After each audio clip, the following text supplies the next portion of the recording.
Carta al padre, de Franz Kafka.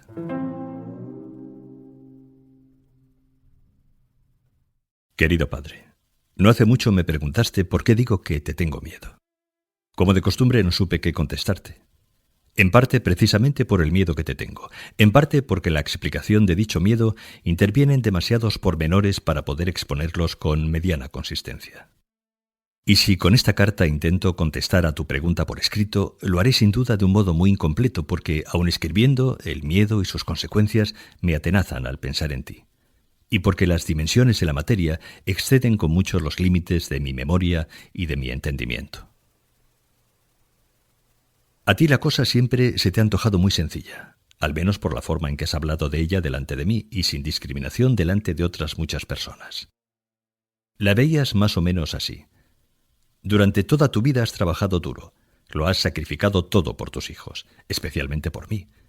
En consecuencia, yo he vivido con todas las comodidades. He tenido plena libertad para estudiar lo que quisiera. No he tenido necesidad de preocuparme por mi alimento, o sea, de preocuparme por nada. A cambio no has exigido gratitud, conoces la gratitud de los hijos, pero sí al menos algún acercamiento, alguna muestra de simpatía. En lugar de ello siempre me he ocultado de ti, en mi habitación, con libros, con amigos alocados, con ideas excéntricas. Jamás te he hablado con franqueza. No he ido a ponerme junto a ti en el templo. Nunca he ido a verte a Franzensbad. Tampoco he tenido nunca el sentido de la familia, y me he desentendido del negocio y de cualquier otro asunto tuyo. Te he endosado la fábrica y luego te he dejado solo. He apoyado a otra en sus caprichos, y mientras que por ti no muevo ni un dedo, ni una vez te he traído una entrada para el teatro, soy capaz de todo por los amigos. Si resumes tu juicio sobre mí, resulta que en realidad no me reprochas nada que sea precisamente indecoroso o malintencionado, con excepción tal vez de mis últimos proyectos de matrimonio, sino frialdad, desapego, ingratitud. Y me lo reprochas como si fuera culpa mía, como si con un simple giro del volante hubiese podido dar a todo ello una orientación distinta, mientras que tú no tienes la menor culpa, ni siquiera la de haber sido demasiado bueno conmigo. Esta forma habitual tuya de ver las cosas la considero justa únicamente en el sentido de que yo también pienso que eres completamente inocente de nuestro distanciamiento. Pero yo no soy menos inocente que tú. Si pudiera inducirte a reconocerlo, entonces sería posible no una nueva idea, ambos somos demasiado viejos para ello, pero sí una especie de paz, no una suspensión, pero sí una suavización de tus incesantes reproches. Es curioso, tú tienes un presentimiento de lo que quiero decir. Así, por ejemplo, me decías hace poco, siempre he sentido inclinación por ti, aunque exteriormente no haya sido como otros padres, porque precisamente no sé fingir como lo hacen otros. Ahora bien, padre, en conjunto jamás he puesto en duda tu bondad para conmigo, pero tu observación me parece inexacta. No sabes fingir, es cierto, pero pretender afirmar por esta única razón que los otros padres fingen, o bien resulta un puro sofisma que no admite ulteriores discusiones, o bien, y yo pienso que estoy en lo cierto, una expresión velada de que algo no marcha bien entre nosotros y de que tú has sido una de las causas de ello, aunque sin culpa. Si realmente lo piensas así, estamos de acuerdo. Naturalmente no digo que haya llegado a ser lo que soy únicamente por tu influjo. Sería exagerar mucho y hasta tiendo a esta exageración. Es muy posible que aunque hubiese crecido completamente libre de tu influencia, tampoco habría podido llegar a ser la persona que tú habrías deseado. Probablemente me habría convertido a pesar de todo en un ser débil, medroso, vacilante, inquieto. Ni un Robert Kafka ni un Carl Hermann. Y sin embargo sería completamente distinto a como soy ahora, y nos habríamos tolerado mutuamente a la perfección. Habría sido feliz de tenerte como amigo, como jefe, tío, abuelo, e incluso, aunque ya con mayores dudas, como suegro. Solo como padre, justamente, has resultado demasiado fuerte para mí, sobre todo porque mis hermanos fallecieron a corta edad y las hermanas no vinieron hasta mucho después. O sea que yo tuve que aguantar completamente solo el primer golpe. Y era demasiado débil para ello. Compáranos a ti y a mí. Yo, para decirlo en muy pocas palabras, soy un Levi, con cierto fondo kafkiano, que sin embargo no se pone en acción por la voluntad kafkiana de vida, de comercio, de conquista. sino por un aguijón leviano que penetra de un modo más secreto, más medroso, en otra dirección, y que a menudo interrumpe su penetración. Tú eres, por el contrario, un verdadero Kafka, por tu robustez, salud, apetito, humor, facilidad de palabra, autosatisfacción, mundología, tenacidad, presencia de espíritu, conocimiento de las personas, cierta generosidad. Naturalmente, estas cualidades llevan aparejados todos los defectos y debilidades en los que te precipitan tu fuerte temperamento y a veces tu irascibilidad. Puede que no seas totalmente un Kafka en tu concepción general del mundo, sobre todo si te comparo con los tíos Philipp, Ludwig, Heinrich. Es raro, pero tampoco en este aspecto veo las cosas muy claras. Sin duda todos ellos eran aún más alegres, más frescos, más desenvueltos, más frívolos, menos severos que tú. Dicho sea de paso, he heredado mucho de ti en este aspecto y he administrado muy bien la herencia, sin disponer, no obstante, en mi personalidad de las necesarias compensaciones que tú tienes para mantener el equilibrio. Aunque, por otra parte, habrás pasado también en este aspecto por diversas fases.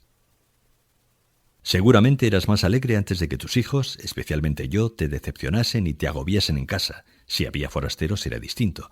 Y puede que también ahora vuelvas a ser alegre, porque los nietos y el yerno te devuelven algo del calor que los hijos, quizá con excepción de Bali, no supieron darte.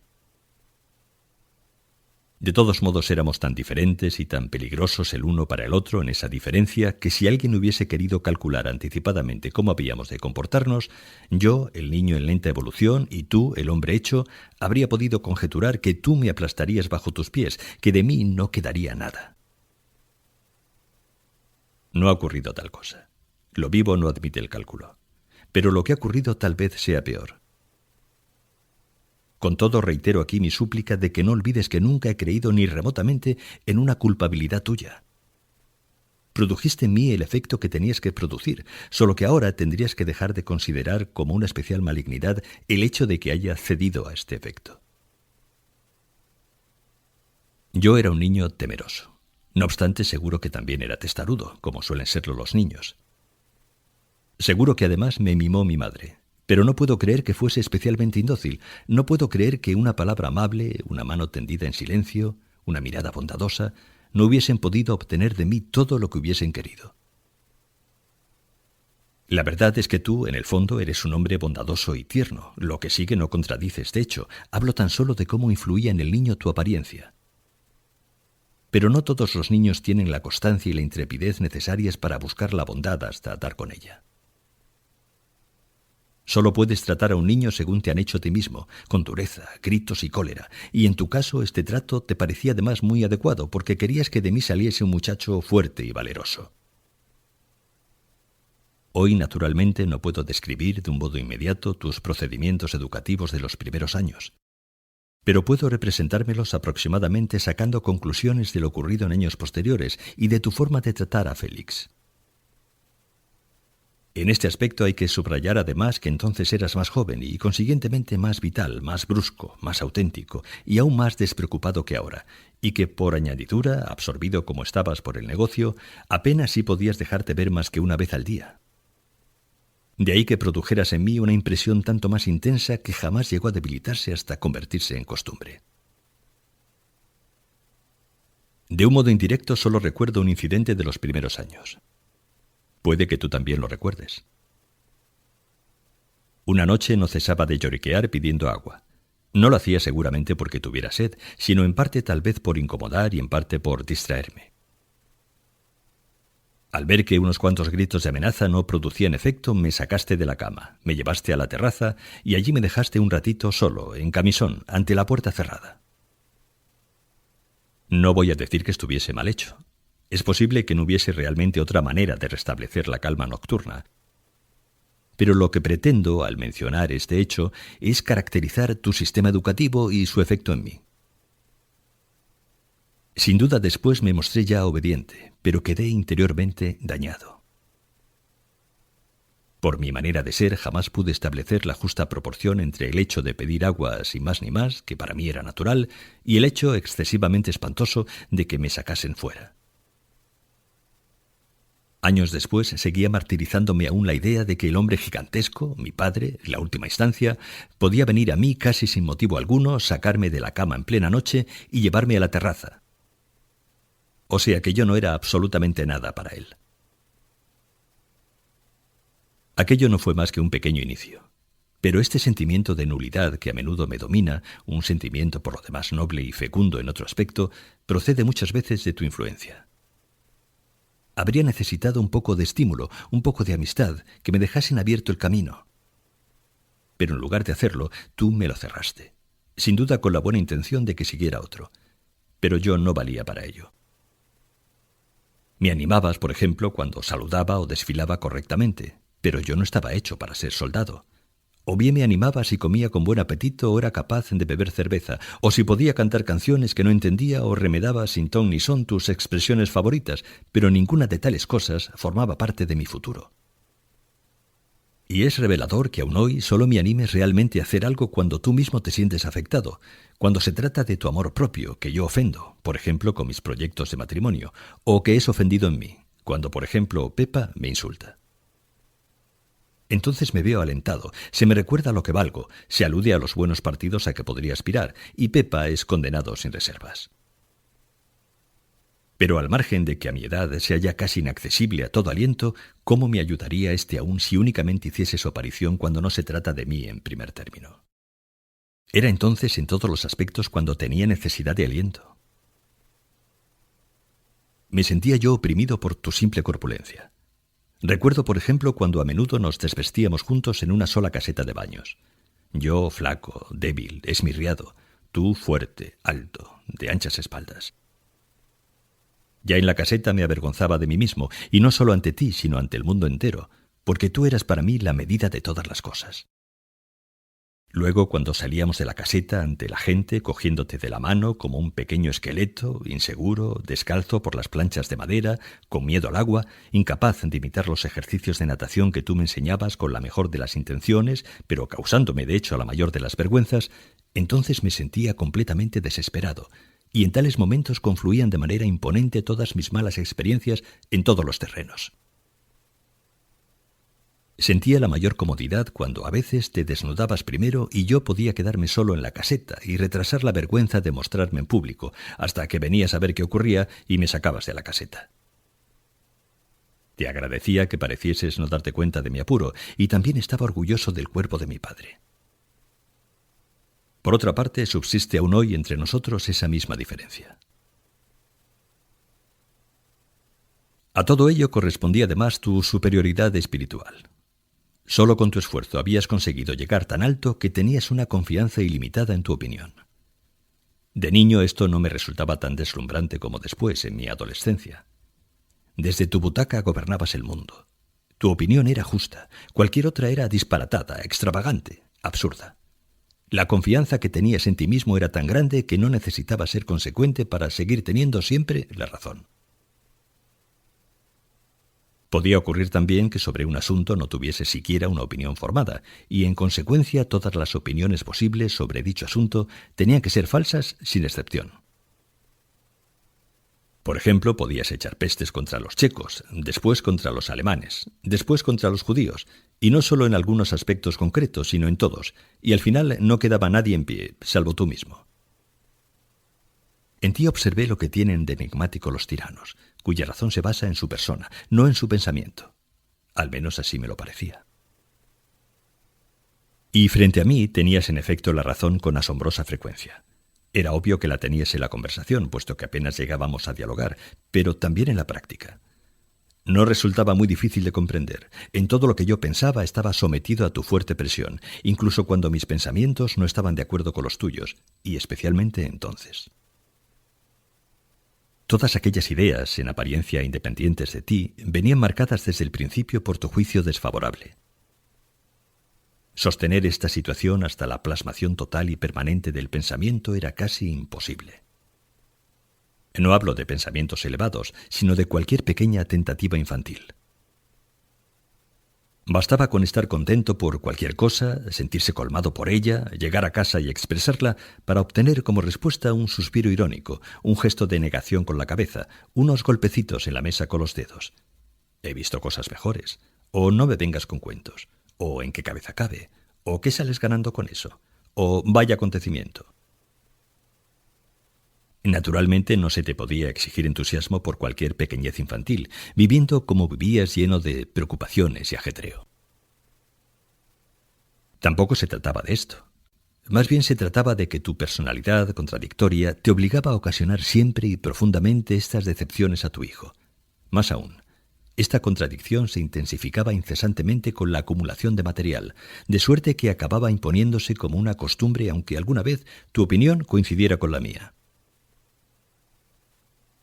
Finalmente, estas decepciones de niño no eran decepciones de la vida común, ya que por venir de tu persona, que daba la norma de todas las cosas, llegaban al fondo de mi espíritu. El valor, la firmeza, la confianza, la alegría por tal o cual cosa no podían durar hasta el fin si te oponías o si se podía simplemente prever tu oposición, y se podía prever en casi todo lo que yo hiciese. Esto se refería tanto a ideas como a personas. Bastaba que yo demostrase un poco de interés por una persona, cosa que por mi manera de ser no ocurría con mucha frecuencia, para que tú, sin la menor consideración a mi sentimiento ni respeto por mi opinión, te interpusieras inmediatamente con insultos, calumnias, humillaciones. Personas inocentes e ingenuas, como por ejemplo el actor judío Lowy, tuvieron que pagarlo. Sin conocerlo, lo comparaste de un modo horrible, que ya he olvidado, con una sabandija. Con cuánta frecuencia para referirte a personas que me eran gratas sacabas a relucir automáticamente el refrán de los perros y las pulgas. Recuerdo especialmente al actor porque anoté tus juicios sobre él con la observación siguiente. Así habla mi padre de mi amigo, a quien no conoce por el simple hecho de ser mi amigo. Siempre se lo podré echar en cara cuando me reproche falta de amor y de gratitud filiales. Siempre me ha resultado incomprensible tu absoluta insensibilidad para el dolor y la vergüenza que podías infligirme con tus palabras y tus juicios. Era como si no tuvieses noción de tu poder. Sin duda también yo te ofendía a menudo de palabra, pero siempre lo reconocía después. Me dolía, pero no podía dominarme, no podía retener la palabra. Me arrepentía ya en el momento de pronunciarla. Pero tú lanzabas tus palabras sin ambajes, nadie te daba lástima, ni en el momento de pronunciarlas ni después. No había defensa posible contra ti. Pero así era toda tu educación. Creo que tienes talento de educador. A un hombre de tu índole habrías podido sin duda serle útil con tu educación. Habría advertido el sano criterio de lo que le dijeras, no se habría preocupado por nada más, y habría sacado adelante tranquilamente sus asuntos.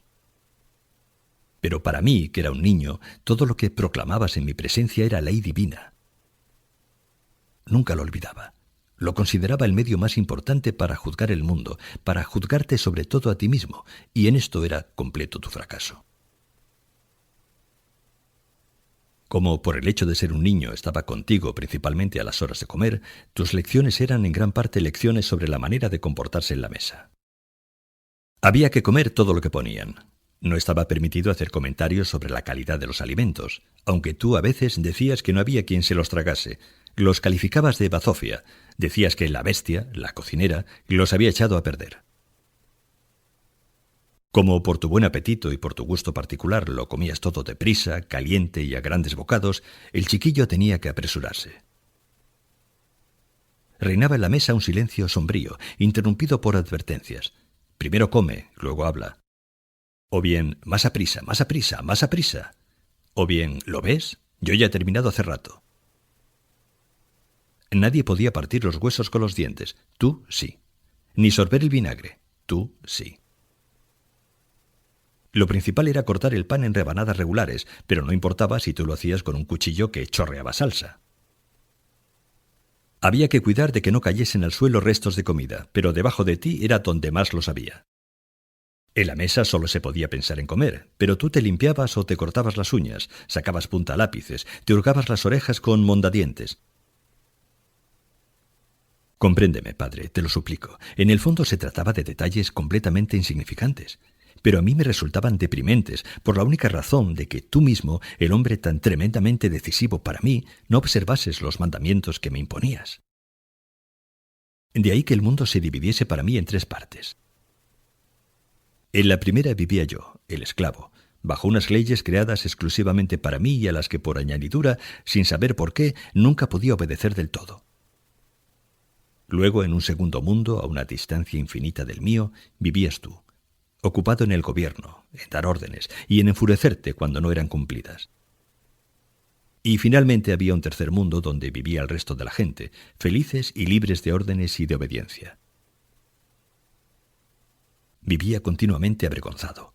O cumplía tus órdenes, lo cual era una vergüenza, puesto que solo tenían validez para mí, o me mostraba desobediente, lo que también era una vergüenza, porque ¿cómo osaba resistirme a ti?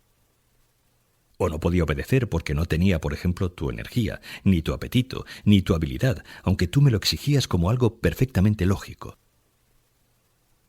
Esta era sin duda la mayor vergüenza de todas. Así se movían, no las reflexiones, pero sí los sentimientos del niño. Mi situación de entonces resultará quizá más clara si la comparo con la de Félix. También a él le tratas del mismo modo, e incluso le aplicas un sistema educativo especialmente temible, puesto que cuando en las comidas hace algo que tú consideras incorrecto, no te limitas a decirle lo que me decías a mí, eres un cerdo, sino que añades, un verdadero Hermann, o igual que tu padre. Tal vez, no se puede decir aún otra cosa que tal vez, este trato no ofenda esencialmente a Félix, ya que para él no eres más que un abuelo, ciertamente importante, si bien no tienes ni con mucho la importancia que tenías para mí. Por lo demás, Félix tiene un carácter tranquilo, que ahora se manifiesta ya bastante viril. Puede que lo aturdas con tu voz de trueno, pero a la larga no se dejará dominar. Y sobre todo son relativamente pocas las veces que está contigo. Se haya sometido también a otras influencias. Tú eres para él un tipo curioso, del que puede tomar o dejar lo que quiera. Para mí no tenías nada de curioso. Yo no podía elegir. Tenía que quedarme con todo. Y sin poder aducir nada en contra, porque te es imposible por definición hablar con calma de un asunto con el que no estás de acuerdo o que simplemente no sale de ti. Te lo impide tu temperamento déspota. Desde hace unos años lo explicas por tu nerviosismo cardíaco, pero no recuerdo que jamás haya sido muy distinto. A lo sumo, el nerviosismo cardíaco es un recurso para el severo ejercicio de tu dominación, porque el recuerdo de dicha dolencia sofocará siempre la última réplica de tu interlocutor. Naturalmente esto no es un reproche, sino la simple verificación de un hecho. Por ejemplo, cuando te refieres a otra. No se puede hablar con ella. Enseguida se te sube a las barbas, sueles decir. Pero en realidad no es ella la primera en saltar. Confundes la cosa con la persona. Es la cosa la que se te sube a las barbas, y sin escuchar a la persona, tomas inmediatamente tu decisión. Lo que pueda aducirse después solo consigue irritarte, nunca convencerte. Entonces lo único que sale de ti es, haz lo que quieras, no dependes de mí, eres mayor de edad, no tengo por qué darte consejos. Y lo dices en un tono enronquecido y terrible, de ira y de condena total. Un tono que hoy no me hace temblar como cuando era niño, por el simple hecho de que el sentimiento exclusivo de culpabilidad del niño ha sido reemplazado ya en parte por la noción de nuestro común desamparo. La imposibilidad de una relación serena tuvo otra consecuencia, por otra parte muy natural. Perdí la facultad de hablar. Es probable que de todos modos no hubiese llegado a ser un gran orador, pero sin duda habría dominado el lenguaje fluido, habitual entre la gente. No obstante, ya muy temprano me prohibiste hablar.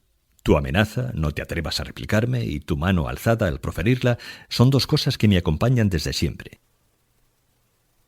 Frente a ti, eres un magnífico orador cuando se trata de lo tuyo, adquirí una forma de hablar entrecortada, balbuciente. Pero incluso eso te parecía excesivo, y acababa por callarme. Al principio quizá por obstinación, y después porque no podía ni pensar ni hablar en tu presencia. Y por ser tú efectivamente mi educador, todo ello tuvo en mi vida una repercusión generalizada.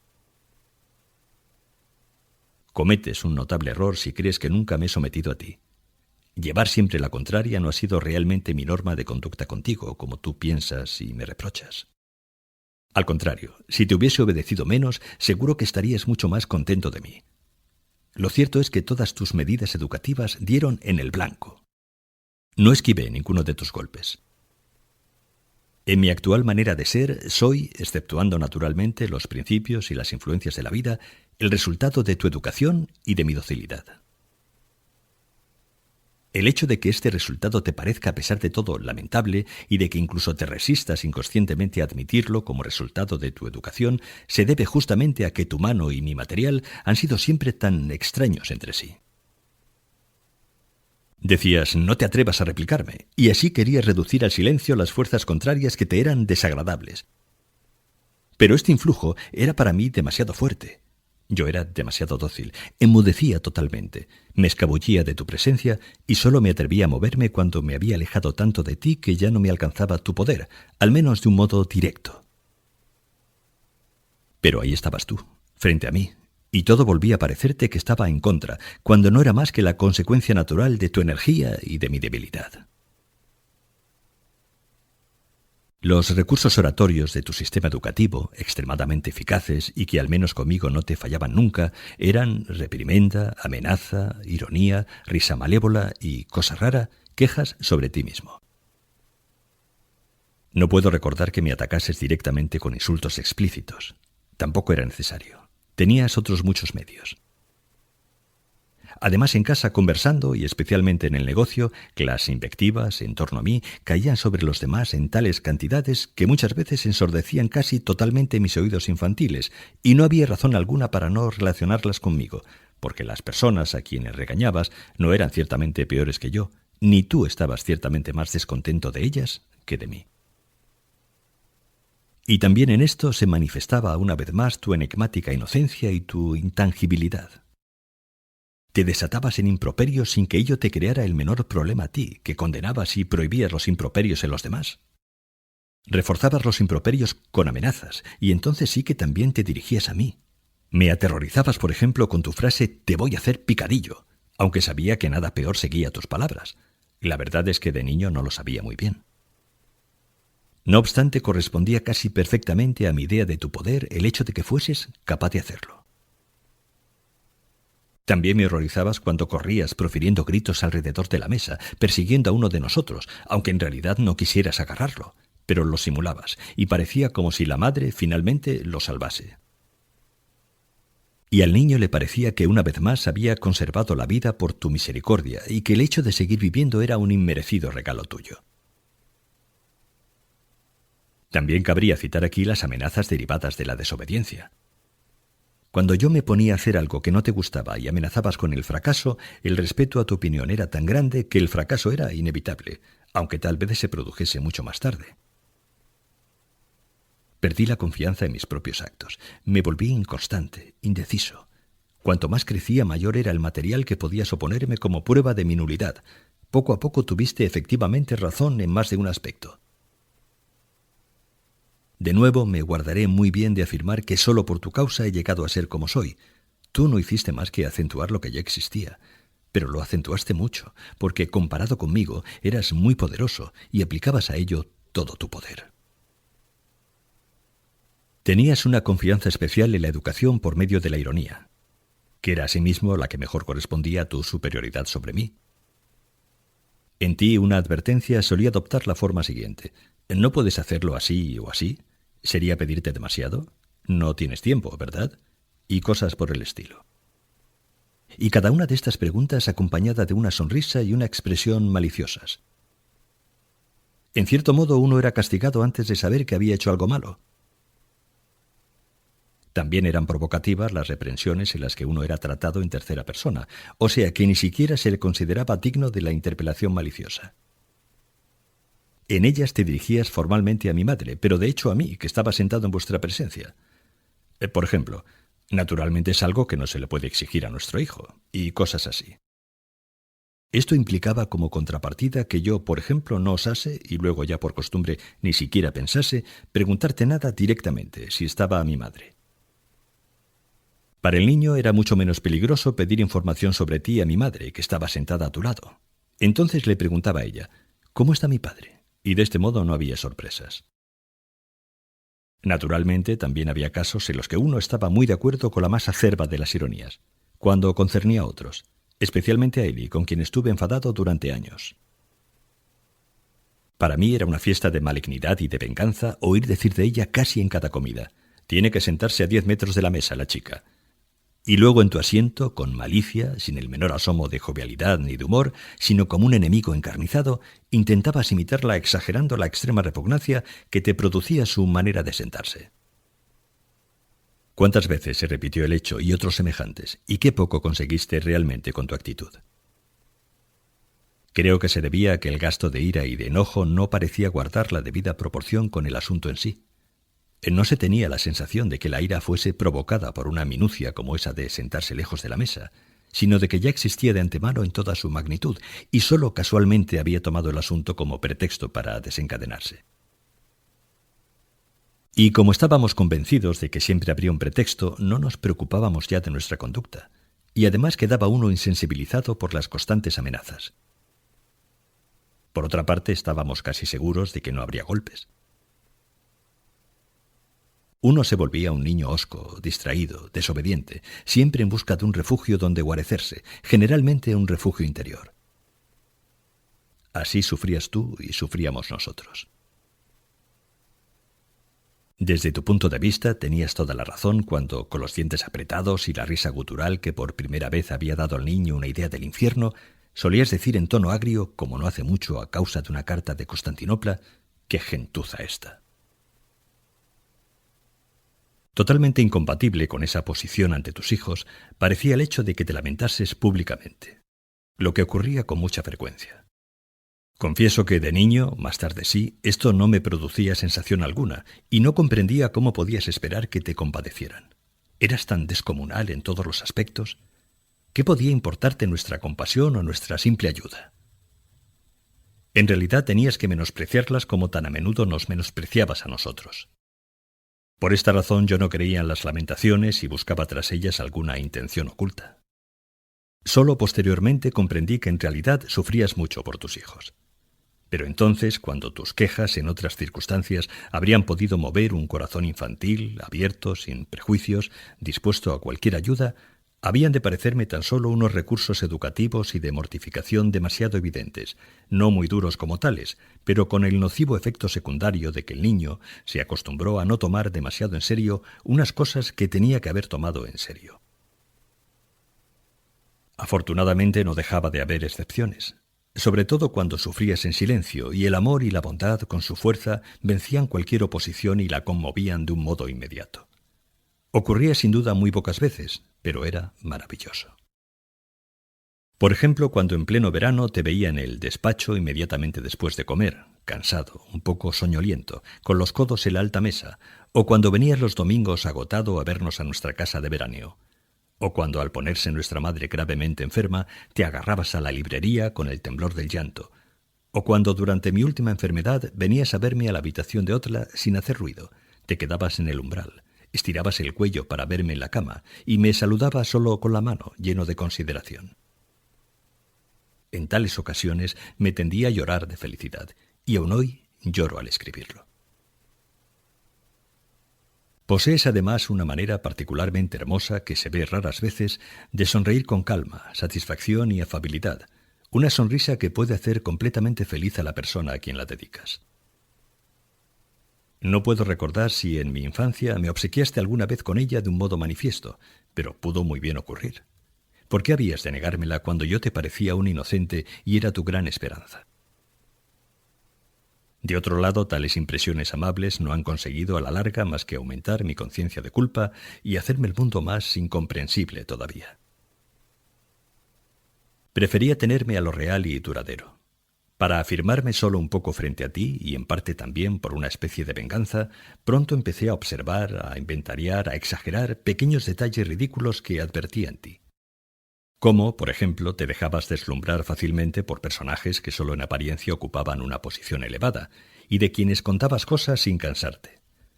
Por ejemplo, de algún consejero imperial o cosa parecida.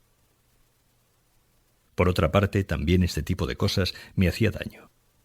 El hecho de que tú, mi padre, creyeses necesitar aquellas fútiles confirmaciones de tu valía y te dieses importancia con ellas.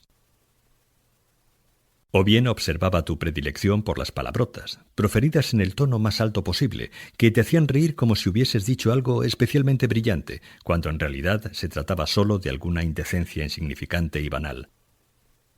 Al mismo tiempo eran sin duda una nueva manifestación de tu energía vital que me avergonzaba. Naturalmente, estas observaciones diversas se producían en gran cantidad. Me hacían feliz. Me daban ocasión para secreteos y burlas. A veces lo advertías, te enojabas, lo considerabas como una malignidad, como una falta de respeto, pero créeme, no era para mí más que un medio, por otra parte insuficiente, de autoconservación. Eran como los chistes que se difunden sobre dioses y reyes, chistes que no solo pueden asociarse al más profundo de los respetos, sino que incluso les son inherentes.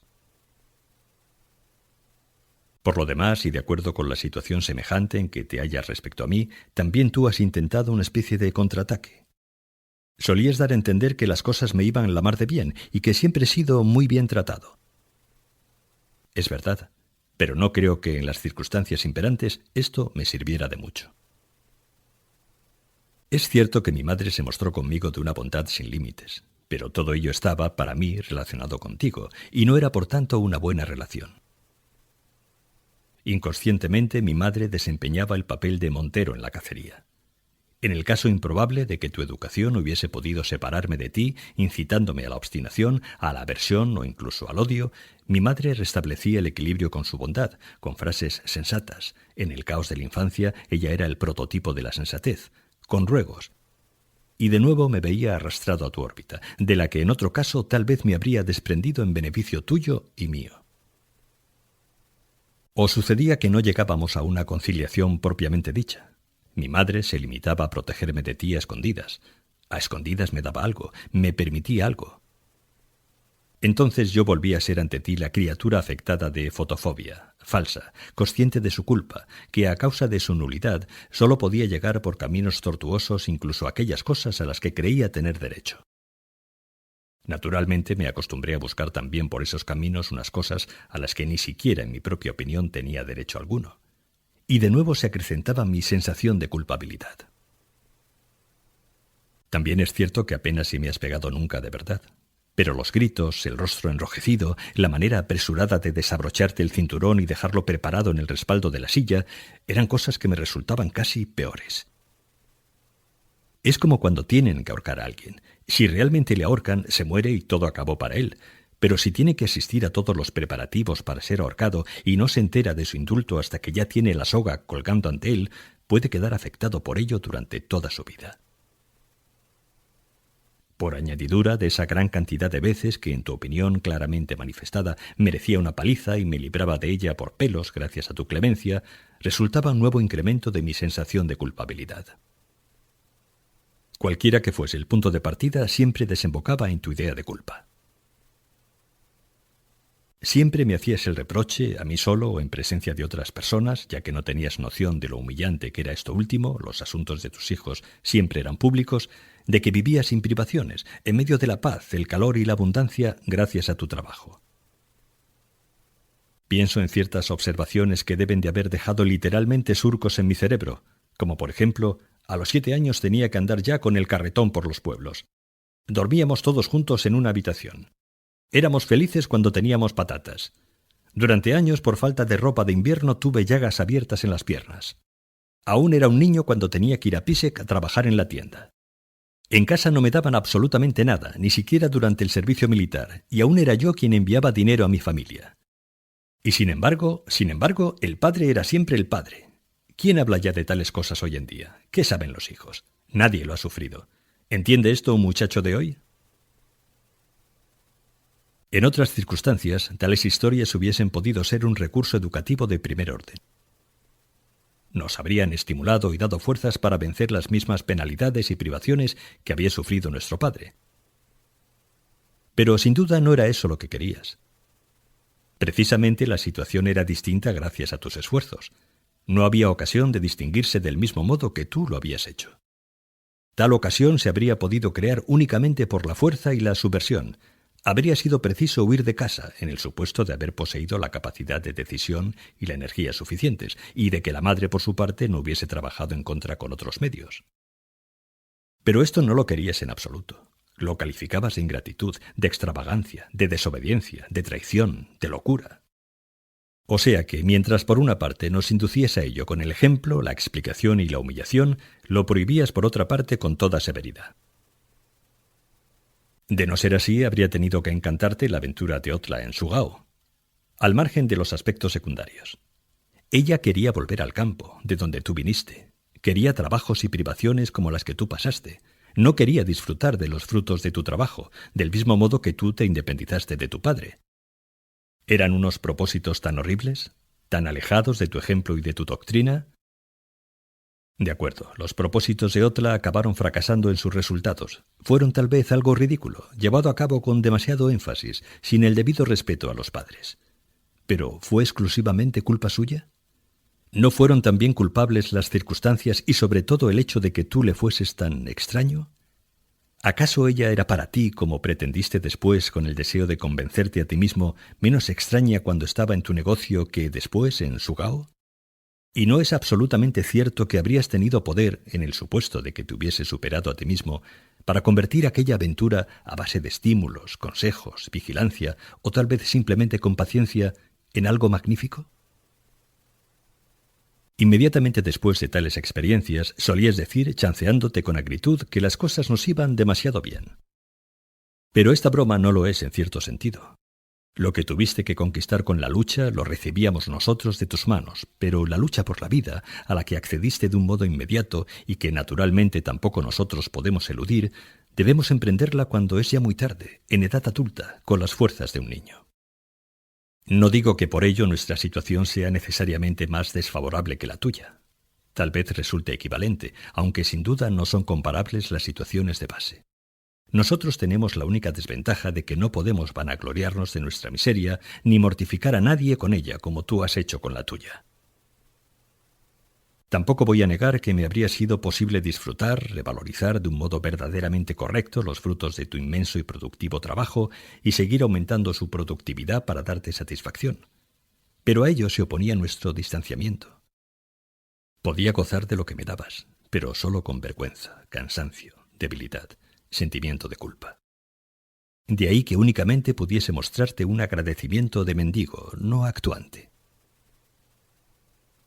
El resultado inmediato y visible de toda esta educación fue que yo huía de todo lo que me recordaba tu presencia, aún de lejos.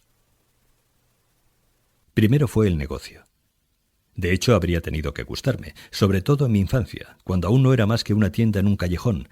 Estaba tan lleno de vida, tan iluminado por las noches.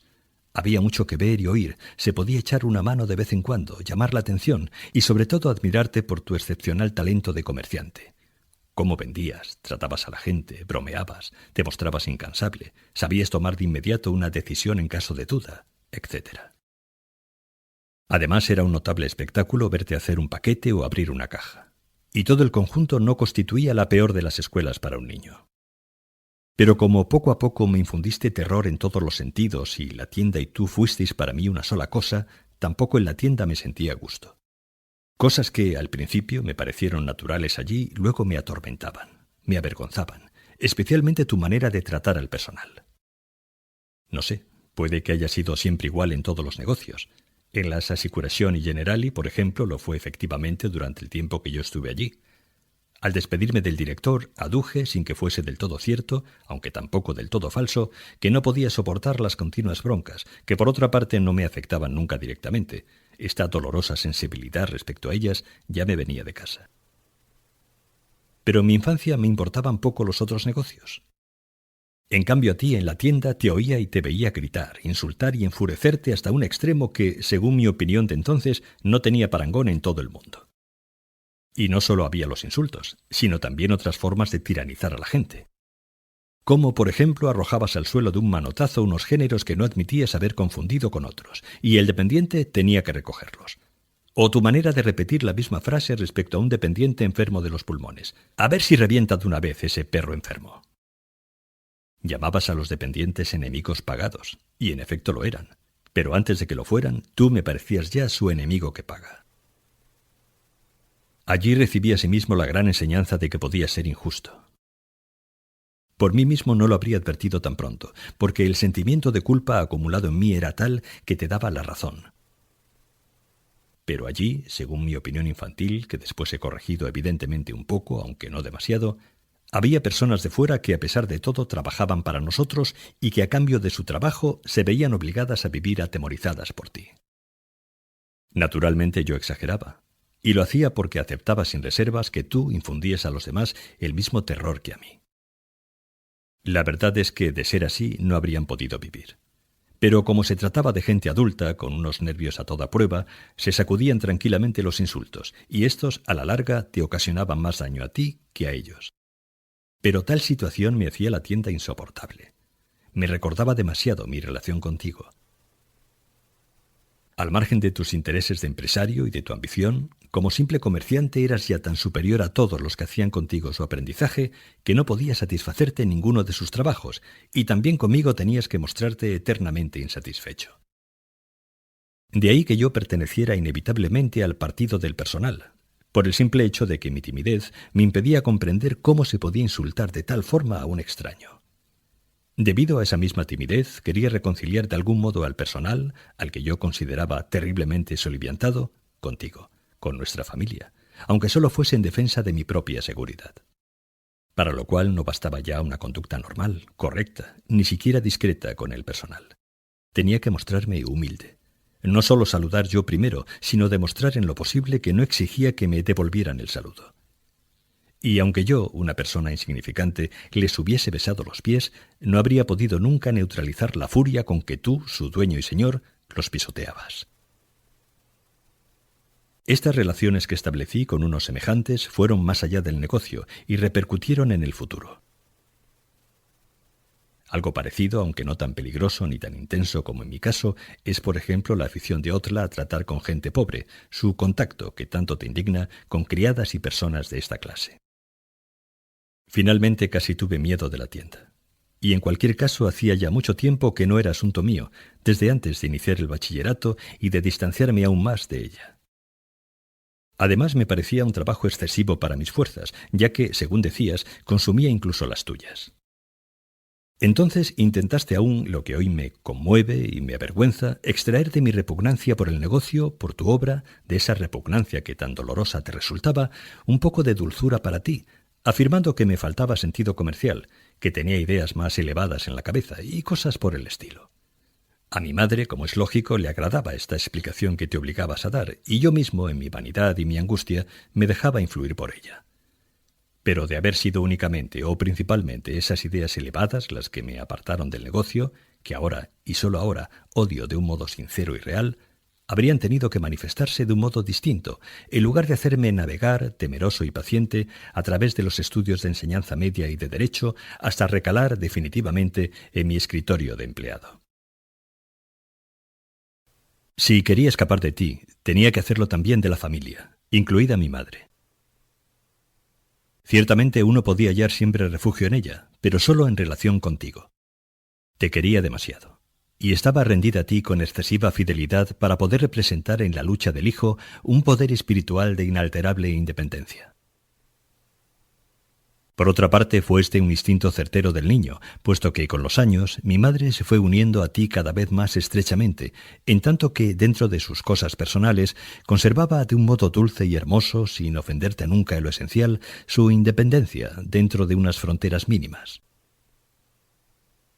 Sin embargo, con los años fue aceptando ciegamente de un modo total, más con el corazón que con la mente, tus juicios y prejuicios respecto a los hijos, sobre todo en el caso de Otla, que no dejaba de ser difícil.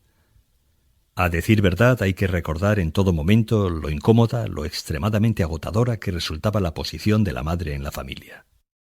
Se afanaba en el negocio, en llevar la casa. Vivía por partida doble todas las enfermedades de la familia, pero el colmo de todo ello fue lo mucho que tuvo que aguantar en su posición intermedia entre nosotros y tú.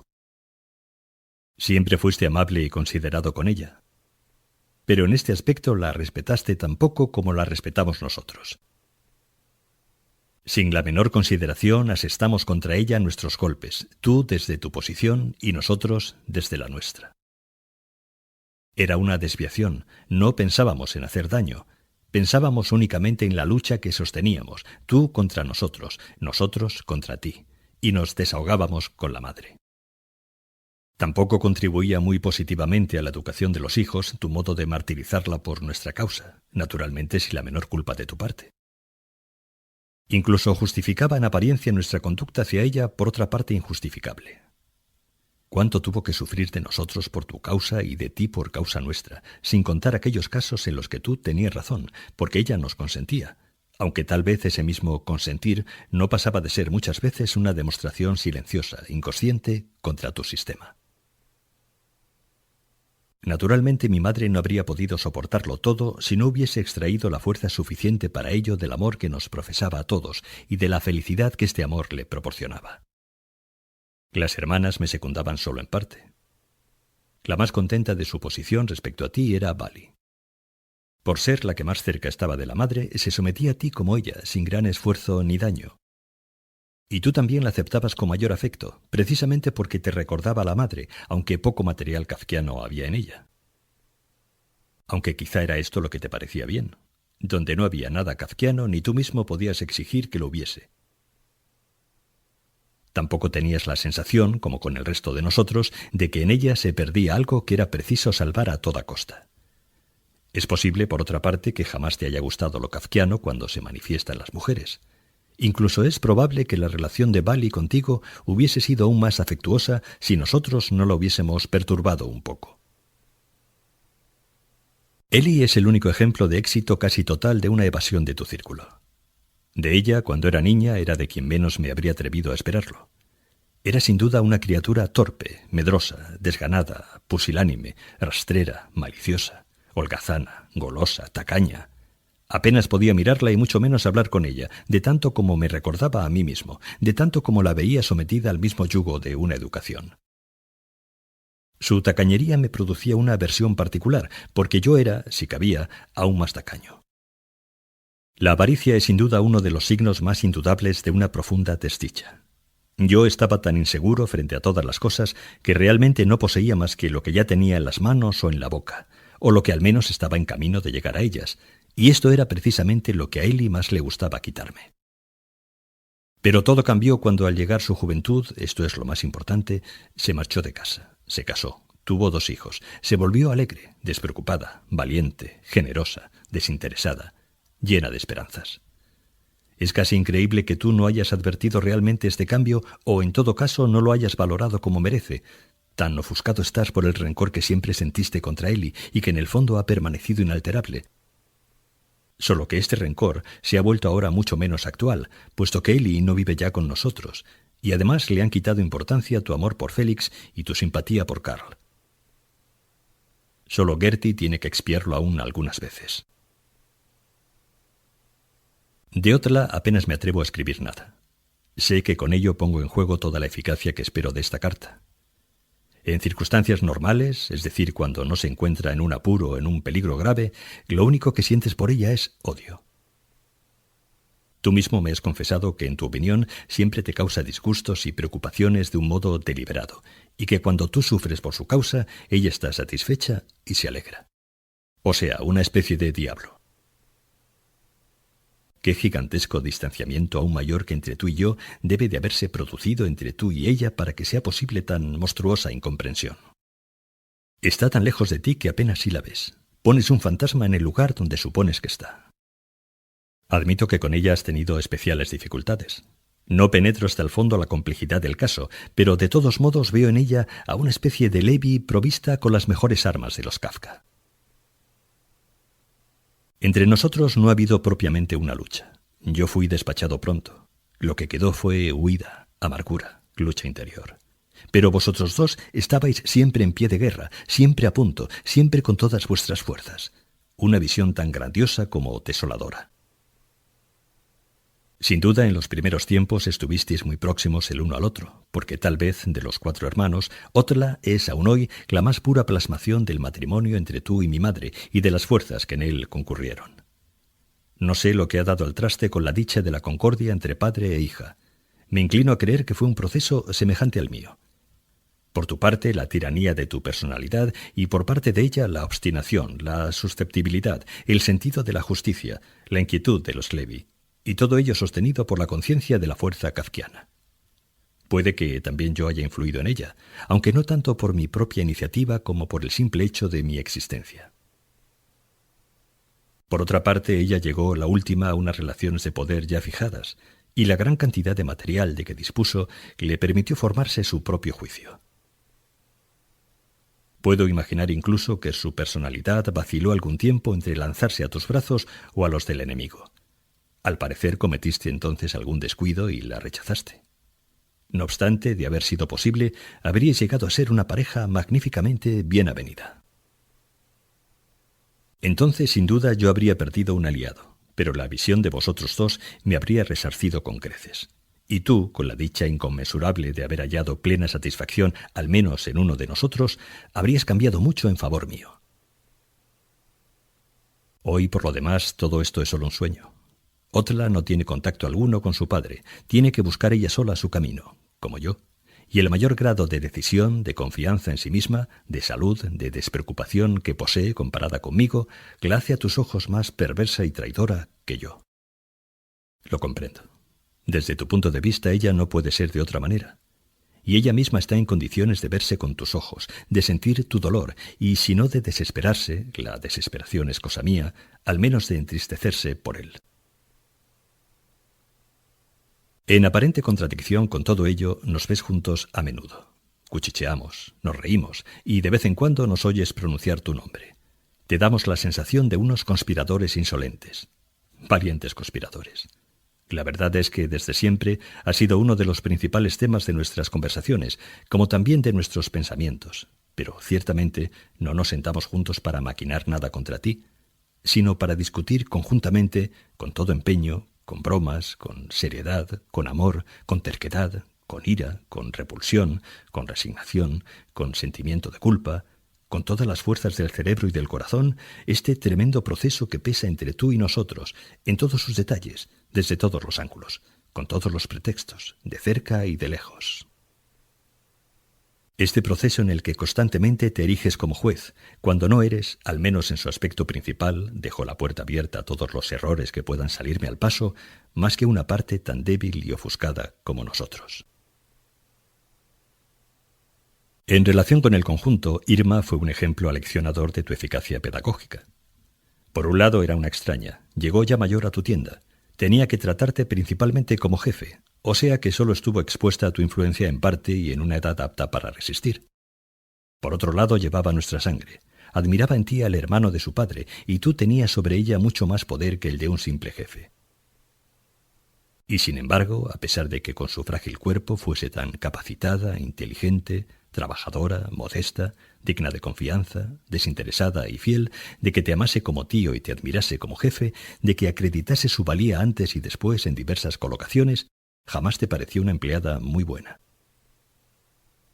Frente a ti, movida también naturalmente por nuestro ejemplo, se mostraba casi como si fuese uno de tus hijos pequeños, y tan grande era para ella el poder imponente de tu personalidad que se le desarrollaron, aunque solo frente a ti, y es de suponer que sin el profundo sufrimiento del niño, la falta de memoria, la negligencia, el mal humor e incluso cierta oposición en la medida en que era capaz de ella. Y todo ello no puedo atribuirlo a su naturaleza enfermiza ni a que jamás fue muy feliz, aparte de que pesaba sobre ella una vida familiar desgraciada.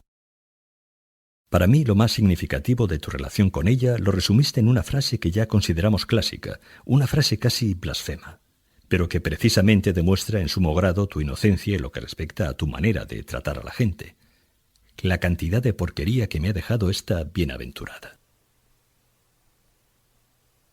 Podría describir otros círculos de tu influencia y de la lucha contra ella, pero me metería ya en un terreno inseguro y tendría que inventar. Además, cuanto más lejos estás del negocio y de la familia, te vuelves tanto más amable, generoso, cortés, considerado, condescendiente, también exteriormente, en mi opinión. Del mismo modo que, por ejemplo, un autócrata, cuando se halla de pronto fuera de las fronteras de su país, no tiene ya motivos para continuar siendo tiránico y puede mostrarse bondadoso incluso con las gentes más humildes. Es evidente que, por ejemplo, en las fotografías de grupo efectuadas en Francesbad, adoptaba siempre una actitud tan dominante y alegre entre aquella gentecilla adusta que parecías un rey de viaje. Sin duda, los hijos habrían podido obtener de ello sus ventajas, con tal de que en la infancia hubiesen sido capaces de reconocerlo, lo que resultaba imposible, y de que, en mi caso, yo no hubiese tenido que vivir continuamente y de un modo u otro en el círculo más íntimo, más estricto y más opresor de tu influencia, que fue lo que realmente hice. Con ello no solo perdí el sentido de la familia, como tú dices. Antes bien, me quedaba aún este sentido de la familia, aunque era absolutamente negativo, consistente en la íntima separación de ti, que naturalmente nunca se consumaba. Pero las relaciones con personas que no eran de la familia se vieron perjudicadas aún más si cabe por tu influencia. Estás completamente equivocado si crees que por los demás lo hago todo con amor y fidelidad, mientras que por ti y por tu familia, la frialdad y la traición me inducen a no hacer nada. Lo repito por enésima vez. Probablemente me habría convertido igualmente en una persona huraña y temerosa, pero de aquí al lugar donde he llegado realmente queda aún un camino largo y oscuro. Hasta ahora en esta carta me he callado exprofeso un número relativamente escaso de cosas. Ahora y posteriormente tendré que callarme algunas que, ante ti y ante mí mismo, aún me resultan demasiado difíciles de confesar. Lo digo porque si la visión global se vuelve a trechos algo confusa, no creas que es debido a falta de pruebas. En realidad existen pruebas que podrían dar a dicha visión una crudeza insoportable. No es fácil dar con el término medio en este aspecto. De momento bastará con recordar hechos pasados. Frente a ti yo había perdido la confianza en mí mismo, que fue sustituida por un infinito sentimiento de culpa. Recordando esta infinitud, escribí una vez sobre alguien, acertadamente, teme que la vergüenza aún lo sobreviva. No podía transformarme repentinamente al encontrarme con otras personas. Más bien se me acentuaba frente a ellas el sentimiento de culpa, porque, como ya he dicho, tenía que reparar en ellas las recriminaciones que con mi complicidad les hacías en el negocio. Asimismo, tenía siempre algo que oponer, abiertamente o en secreto, a cualquier persona con quien yo me relacionase, y también por ello tenía que pedirles perdón. La desconfianza que en la tienda y en casa intentabas inculcarme contra la mayoría de la gente, entre las personas que en mi niñez tuvieron para mí alguna importancia, cítame una sola, a quien tú no hayas criticado al menos una vez hasta dejarla por los suelos, una desconfianza que a ti, curiosamente, no te creaba el menor problema, tenías la fuerza suficiente para soportarla y por otra parte quizá no constituía en realidad más que el emblema del tirano. Esta desconfianza, que a mis ojos de niño nada justificaba, puesto que no veía junto a mí más que a personas de inimitable bondad, se convirtió en mi interior en una desconfianza hacia mí mismo y en un miedo creciente a los demás. Así que en general era evidente que no tenía la menor posibilidad de salvarme de ti. El hecho de que te engañases al respecto se debió quizás a que no tenías la menor noticia de cuáles eran mis relaciones y suponías, desconfiado y celoso, ¿niego acaso que me quieres?, que en alguna parte tenía que hallar una compensación para mi huida de la vida familiar, ya que era evidentemente imposible que fuera de casa viviese de aquella forma. Por lo demás, en este aspecto, precisamente cuando era niño, me daba cierto consuelo esa misma confianza en mis juicios. Me decía, sin duda exageras, y como suele hacerlo la juventud, das a hechos insignificantes una excesiva importancia, como si fueran grandes excepciones. Pero más tarde, al adquirir una visión más amplia de la vida, perdí este consuelo. Tampoco el judaísmo pudo salvarme de ti. En él habría sido imaginable una salvación, o más aún, habría sido imaginable que ambos hubiésemos confluido en él o que lo hubiésemos utilizado como punto de partida común. Pero ¿cómo fue el judaísmo que recibí de ti? En el transcurso de los años me he enfrentado con él de 3 maneras distintas. De niño, coincidiendo contigo, me hacía reproches por no frecuentar bastante el templo, porque no ayunaba, etc. No creía cometer una falta contra mí mismo, sino contra ti, y me invadía la sensación de culpabilidad, siempre predispuesta. Luego, de joven, no comprendía que en nombre del falso judaísmo que practicabas me reprochases que no me esforzara, aunque fuese por piedad, decías, en practicar también aquella falsedad. Realmente, por lo que a mí se me alcanza, era una falsedad, un juego, ni siquiera un juego. Ibas al templo 4 veces al año. Estabas más cerca de los indiferentes que de aquellos que lo tomaban en serio. Despachabas pacientemente las plegarias como una formalidad. Me asombrabas a veces porque eras capaz de señalarme en el libro de oraciones el pasaje que estaban recitando justamente en aquel momento. Además, el hecho de estar en el templo, y esto era lo principal, me permitía pasear mi imaginación por donde quisiera. Así pues, entre bostezos y cabezadas, mataba las muchas horas que pasábamos allí. Posteriormente creo que solo me he aburrido tanto en la clase de danza, y buscaba una distracción mínima en las pequeñas variaciones que se producían. Por ejemplo, cuando abrían el Arca de la Alianza, que siempre me recordaba las barracas de Tiro, donde si uno daba en el blanco, se abrían también unas puertecillas, aunque allí aparecía siempre algo interesante, mientras que en el arca aparecían siempre los viejos muñecos sin cabeza. Por lo demás, pasé también mucho miedo. No solo, como es obvio, por la gran cantidad de personas desconocidas con las que uno entraba en estrecho contacto, sino porque una vez dijiste incidentalmente que también a mí podían llamarme para leer la Torá. Me pasé años temblando ante aquella posibilidad. Pero por lo general mi aburrimiento no se vio casi nunca interrumpido, salvo a lo sumo por la Bar Mitzvah, que por otra parte solo exigía aprender de memoria cosas ridículas, y que consiguientemente acababa en un examen no menos ridículo. Y luego, en lo que a ti respecta, hubo asimismo pequeños incidentes de escasa importancia. Por ejemplo, cuando te llamaban a leer la Torá y salías con bien del suceso, que para mí tenía exclusivamente un carácter social, o cuando el día de la conmemoración de los difuntos te quedabas en el templo y me mandabas a casa, lo que tal vez por el hecho de mandarme salir y por falta de una devoción más profunda, me produjo durante mucho tiempo la sensación de que se trataba de algo indecente. Si esto ocurría en el templo, en casa era quizá más lastimoso todavía, y nos limitábamos a la celebración de la primera noche de la Pascua, que cada vez más se convirtió en una comedia con accesos de risa, sin duda por influencia de los hijos, que se iban haciendo mayores. ¿Por qué tenías que doblegarte a esta influencia? Porque eras tú mismo quien la suscitaba. Este fue, por tanto, el material religioso que se me transmitió, y al que se añadió a lo sumo la mano tendida que señalaba a los hijos del millonario Fuchs, los cuales acudían también al templo con su padre en las grandes solemnidades. Yo no comprendía que con este material se pudiera hacer algo mejor que desprenderse de él lo antes posible, y este desprenderse me parecía justamente el acto más piadoso. Y sin embargo, posteriormente volví a considerarlo de otra forma y comprendí por qué podías creer que también en este aspecto te traicionaba con mala intención. De la pequeña comunidad aldeana, casi un gueto de donde procedías, habías traído en efecto un poco de judaísmo.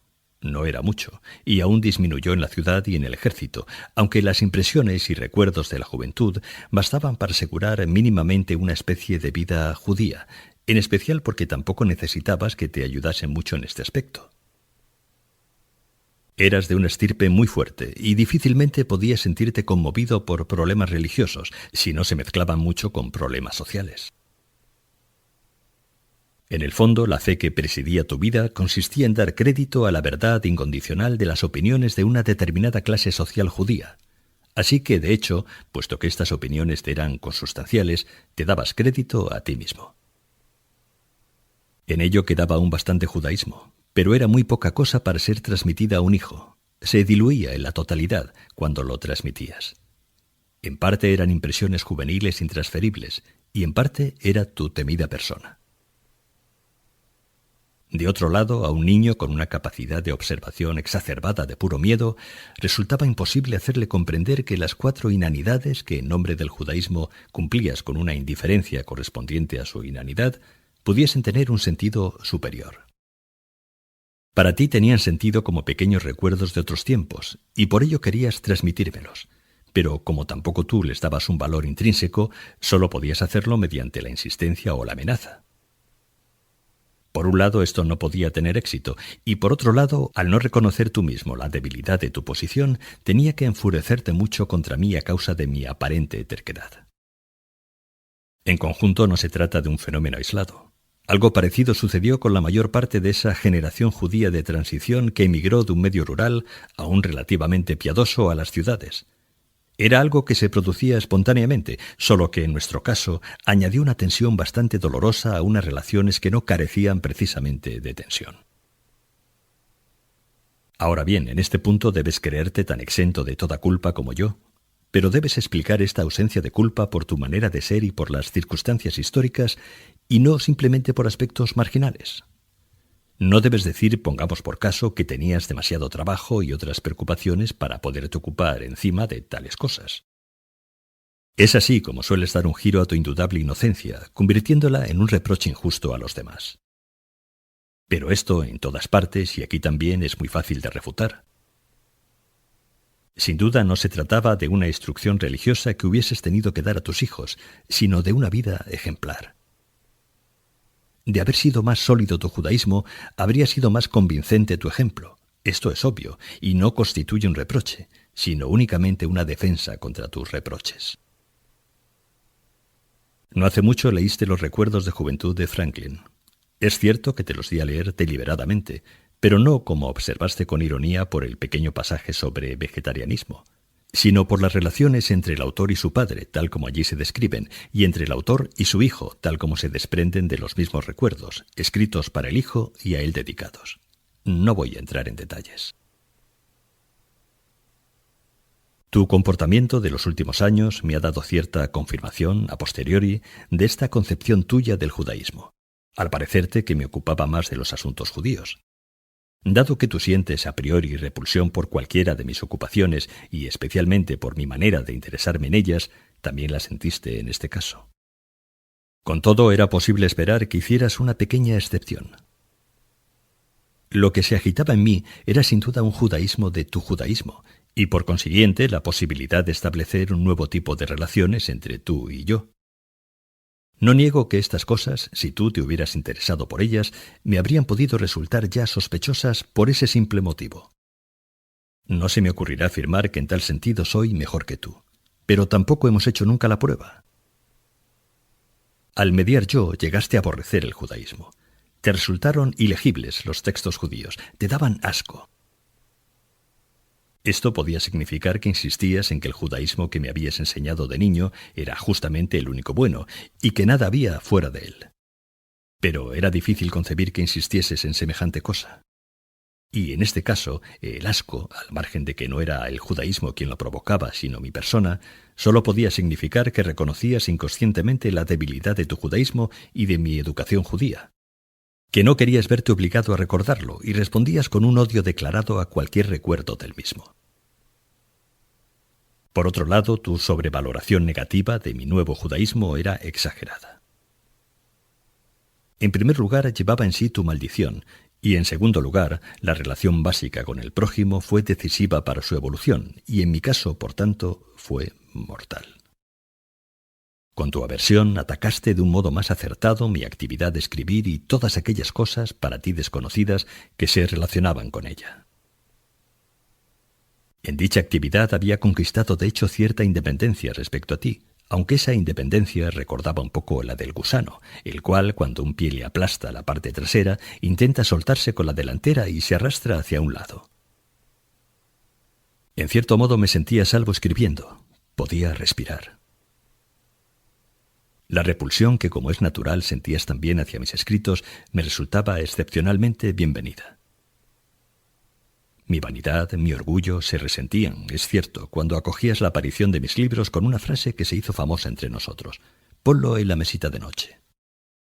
Casi siempre estabas jugando a cartas cuando llegaba un libro, pero en el fondo me sentía a gusto, no solo por una malicia que se alzaba contra ti, no solo por el placer de confirmar nuevamente mi concepción de nuestras relaciones, sino porque, básicamente, aquella fórmula me sonaba como si dijeras: ahora eres libre. Naturalmente se trataba de un engaño. No era libre, o en el mejor de los casos, no lo era aún. Mis escritos trataban de ti. En ellos exponía las quejas que no podía formularte directamente, reclinándome en tu pecho. Era una despedida de ti, intencionadamente dilatada. Sin duda eras tú quien la imponía, pero seguía la dirección que yo le fijaba. No obstante, qué poca cosa era todo aquello. Solo merece la pena comentarlo porque ocurrió en mi vida.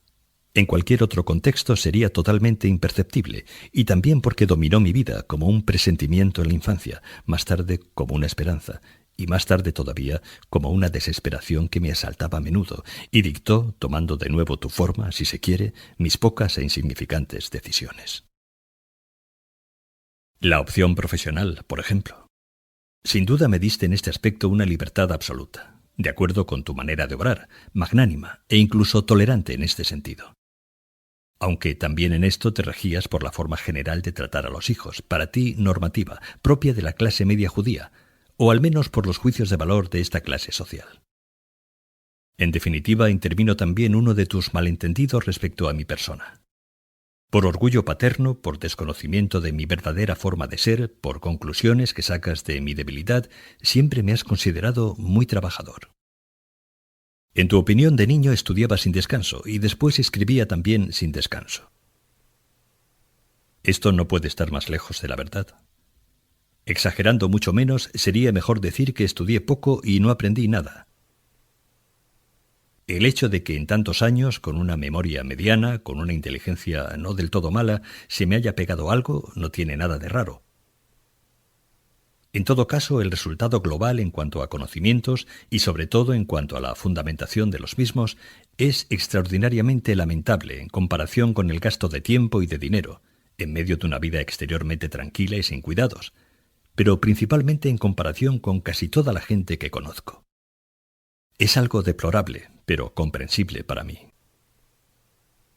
Desde que tengo uso de razón, he tenido que preocuparme con tanta intensidad de afirmar espiritualmente mi existencia que todo lo demás me ha sido indiferente.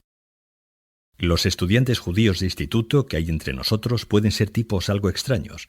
Uno puede encontrarse con los casos más inverosímiles, pero mi fría indiferencia, apenas velada, indestructible, de un desamparo infantil, rayana en el ridículo, llena de una autosatisfacción animal, una indiferencia propia de un niño dotado de una imaginación autosuficiente pero fría, no he vuelto a encontrarla en parte alguna.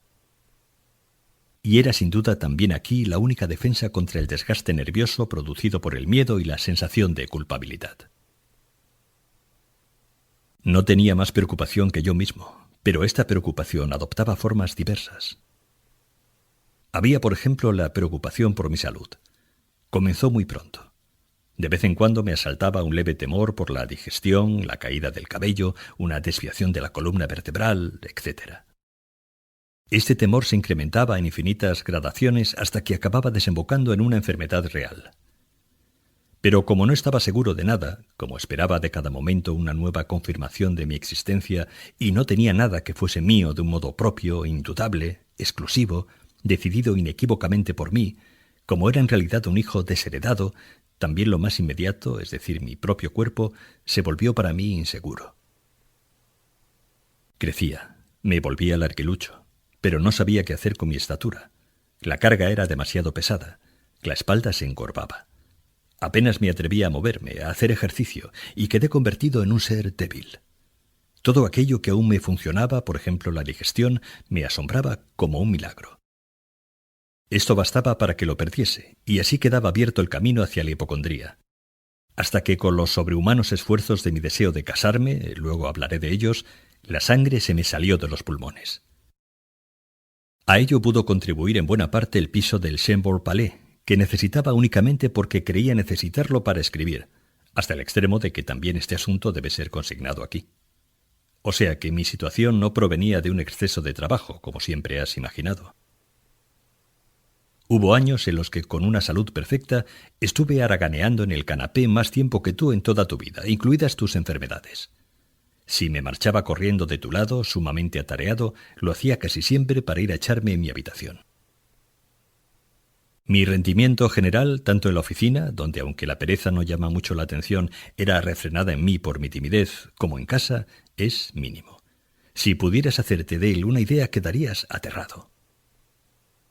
Puede que no tenga predisposición a la pereza, pero no había nada que hacer para mí. Donde quiera que vivía me sentía rechazado, sentenciado, vencido.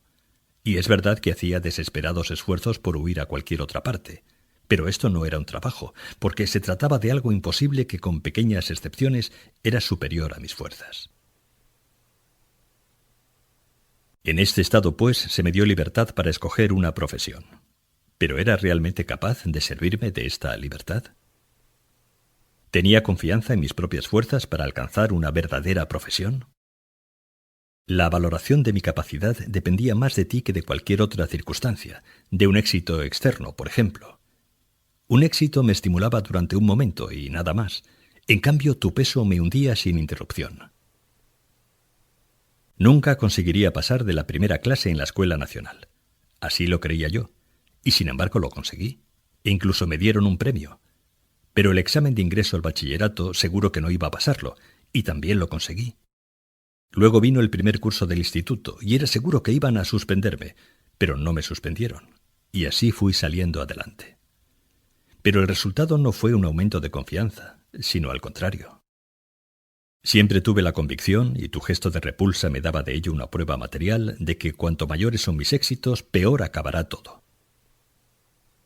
A menudo imaginaba el horrendo tribunal de profesores, el instituto es solo el ejemplo más homogéneo, pero todo lo que me rodeaba era parecido, que se reunían después de pasar yo el primer curso, o sea, en el segundo, y una vez aprobado este, en el tercero, y así sucesivamente, para examinar aquel caso único que clamaba al cielo, y preguntarse cómo me había sido posible a mí, el más incapacitado y en cualquier caso el más ignorante, colarme hasta aquella clase que naturalmente, por el hecho de que la atención de todos se dirigía a mí, volvería a vomitarme enseguida, con el consiguiente júbilo de todos los justos liberados de semejante pesadilla.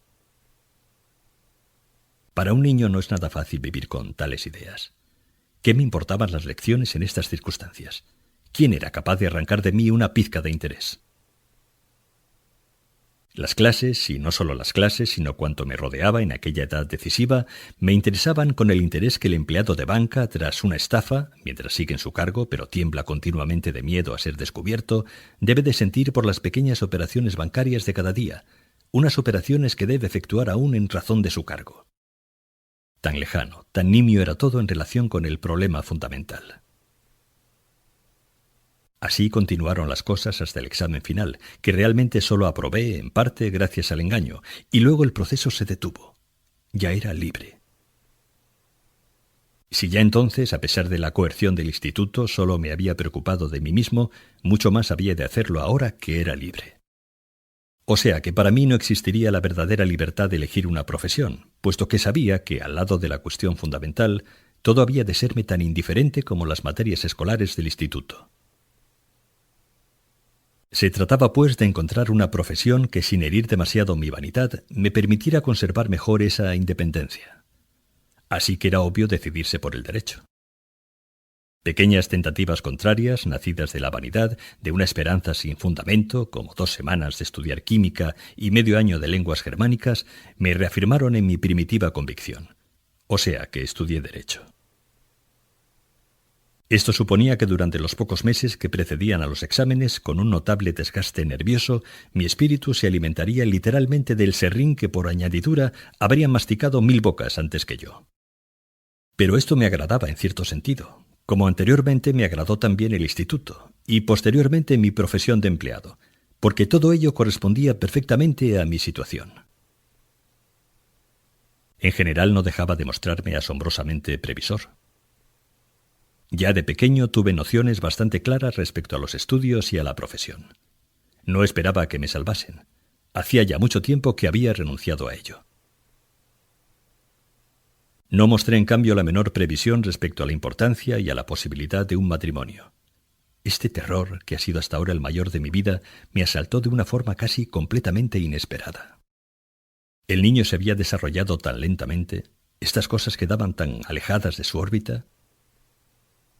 Alguna vez se le presentó la necesidad de pensar en ellas, pero le era imposible descubrir que en este terreno se le preparaba el examen más largo, más decisivo e incluso más amargo.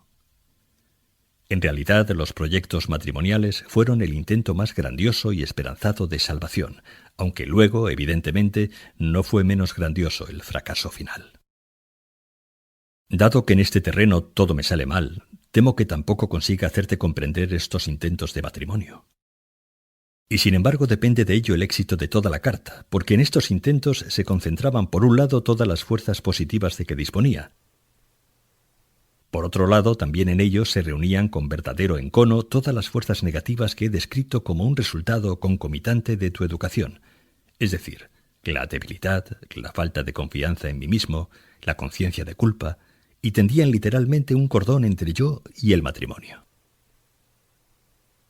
También me será difícil dar una explicación, por el hecho de que lo he estado pensando y cavilando todo con tanta insistencia, durante tantos días y tantas noches que a mí mismo se me nubla la vista. Lo único que me facilita explicártelo es tu incomprensión, a mi entender absoluta, del asunto. Enmendar un poco una visión tan radicalmente equivocada no me parece excesivamente difícil. Para empezar, concibes el fracaso de mi matrimonio como uno más en la lista de mis fracasos. Nada tendría en contra si aceptases la explicación que he dado de ellos en esta carta. Efectivamente entra en la lista, solo que tú no das la debida importancia al asunto y lo subvaloras hasta el punto de que cuando hablamos de él, hablamos en realidad de dos cosas completamente distintas. Me atrevo a decir que en toda tu vida te ha ocurrido nada de tanta importancia como la que ha tenido para mí ese intento de matrimonio. No pretendo que no hayas vivido nada propiamente tan importante. Al contrario, tu vida ha sido mucho más rica, más llena de preocupaciones y de agitación que la mía, pero precisamente por ello no te ha ocurrido nada de esta índole. Es como cuando una persona tiene que subir 5 escalones bajos de una escalera, y otra persona solo uno, pero tan alto, al menos para él, como los otros 5 juntos.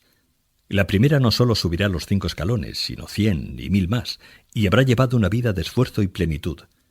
Pero ninguno de los escalones que habrá subido tendrá para él la importancia que tiene para la segunda persona aquel escalón, el único, el primero, de una altura que ni con todas sus fuerzas puede dominar, ni puede subir a él, ni tampoco, naturalmente, pasar por alto su existencia.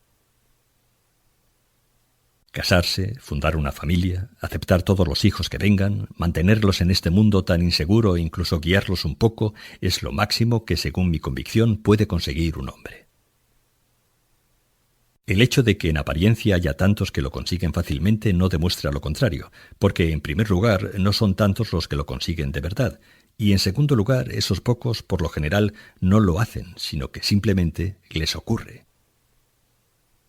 No llega a ser indudablemente aquel máximo de que te he hablado, aunque sigue siendo algo muy grande y honroso, en especial porque el hacer y el ocurrir no pueden diferenciarse netamente. Y en definitiva tampoco se trata de aspirar a ese máximo, sino a cierta aproximación, lejana pero decente. No es necesario volar hasta el centro del sol, sino arrastrarse hasta algún pequeño lugar limpio de la tierra, donde luzca el sol alguna vez y pueda uno calentarse un poco. ¿Cuál era mi preparación para ello? La peor que se puede imaginar. Así se deduce ya de lo que antecede. Admitiendo que se requiera una preparación directa del individuo y la creación directa de unas condiciones previas, no se puede decir que exteriormente me hayas ayudado mucho. Tampoco existía otra posibilidad, ya que en este terreno deciden los hábitos sexuales de una clase, un pueblo y una época. Interviniste en cierto modo, aunque no mucho, porque la premisa de dicha intervención solo puede ser una gran confianza recíproca, y a los dos nos faltaba ya mucho antes del momento decisivo. Tampoco fue muy feliz tu intervención, porque nuestras necesidades eran ya completamente distintas. Lo que a mí me afecta, a ti tiene que dejarte indiferente, y a la inversa. Lo que en ti es inocencia, en mí puede ser culpa, y a la inversa. Lo que en ti no tiene consecuencias, puede ser mortal para mí. Recuerdo que una noche salí de paseo contigo y con mi madre. Estábamos en la Josefplatz, cerca del actual Banco de las Naciones. Y me puse a hablar tontamente, con jactancia, superioridad, orgullo, serenidad fingida, frialdad auténtica y tartamudeando, como solía hablar contigo, sobre el asunto del sexo. Os reproché que me hubieseis dejado la ignorancia, que hubiesen tenido que ser mis condiscípulos quienes se habían encargado de informarme, que hubiese estado expuesto a graves peligros. Aquí mentí descaradamente, a mi manera, para mostrarme valeroso, puesto que por mi timidez no tenía una idea muy precisa de esos graves peligros. Pero al final insinué que, por fortuna, ya lo sabía todo, que no necesitaba consejos y que todo estaba arreglado. En cualquier caso, había empezado a hablar del tema principalmente porque me gustaba sacarlo al menos a colación, también por curiosidad y en último término porque quería vengarme de algún modo por alguna cosa que me habíais hecho. De acuerdo con tu carácter, te lo tomaste a la ligera. Te limitaste a decir más o menos que podías darme un buen consejo para salir del paso sin el menor peligro. Tal vez había querido provocar precisamente una respuesta semejante. Por otra parte, muy adecuada a la concupiscencia de un muchacho sobrealimentado con carne y con toda clase de buenos manjares, físicamente inactivo y siempre ocupado en sí mismo. Pero tus palabras ofendieron tanto mi vergüenza externa, o yo pensé que debían ofenderla, que ya no pude seguir hablando contigo de aquel tema, a pesar de mi voluntad de hacerlo, y corté la conversación con una altiva insolencia. No es fácil juzgar aquella respuesta tuya. Tiene por una parte cierta franqueza avasalladora, cierto primitivismo. Por otra parte, en lo que atañe a la doctrina, posee una desenvoltura muy de nuestro tiempo. No sé qué edad tenía yo entonces, pero no debía pasar mucho de los 16 años. Para un muchacho como yo, se trataba sin duda de una respuesta muy curiosa, y el hecho de que constituyese la primera lección directa de importancia para mi vida que tú me diste, demuestra asimismo lo muy distanciados que estábamos. Sin embargo, su verdadero sentido, que entonces se sumergió en mi conciencia y no volvió a medias a ella hasta mucho más tarde, era el siguiente. Lo que me aconsejabas que hiciese era, en tu opinión, y más aún en mi opinión de entonces, lo más sucio que podía darse. Tu deseo de evitar que yo llevase a casa algo de aquella suciedad de mi cuerpo era secundario. Con ello te protegías únicamente tú mismo y protegías tu casa.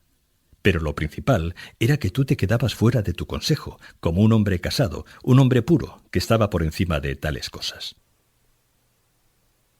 Probablemente todo aquello se agravó para mí por el hecho de que el matrimonio me parecía también algo obsceno, y me resultaba imposible aplicar a mis padres las generalidades que había oído decir sobre el matrimonio.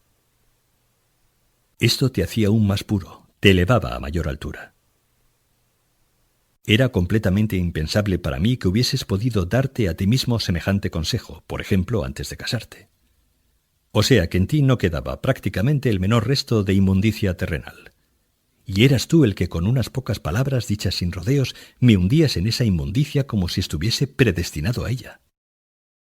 Así pues, si el mundo solo se componía de ti y de mí, como yo tendía a imaginar, resultaba que en ti acababa la pureza del mundo, y en mí, por obra de tu consejo, se iniciaba la inmundicia. Realmente era incomprensible que me condenases de aquella forma. Lo único que podía explicármelo era una antigua culpa y el más profundo desprecio por tu parte. Y nuevamente me sentí atrapado, con gran violencia, hasta lo más profundo. Ahí es donde tal vez aparece más clara la ausencia de culpa de ambos. A da a B un consejo franco, acorde con su manera de entender la vida, no muy bonito, pero corriente en la vida urbana de hoy en día, y que tal vez evite perjuicios en la salud. Moralmente este consejo no es muy reconfortante para B, pero tampoco hay razón alguna para que en el transcurso de los años no pueda abrirse camino.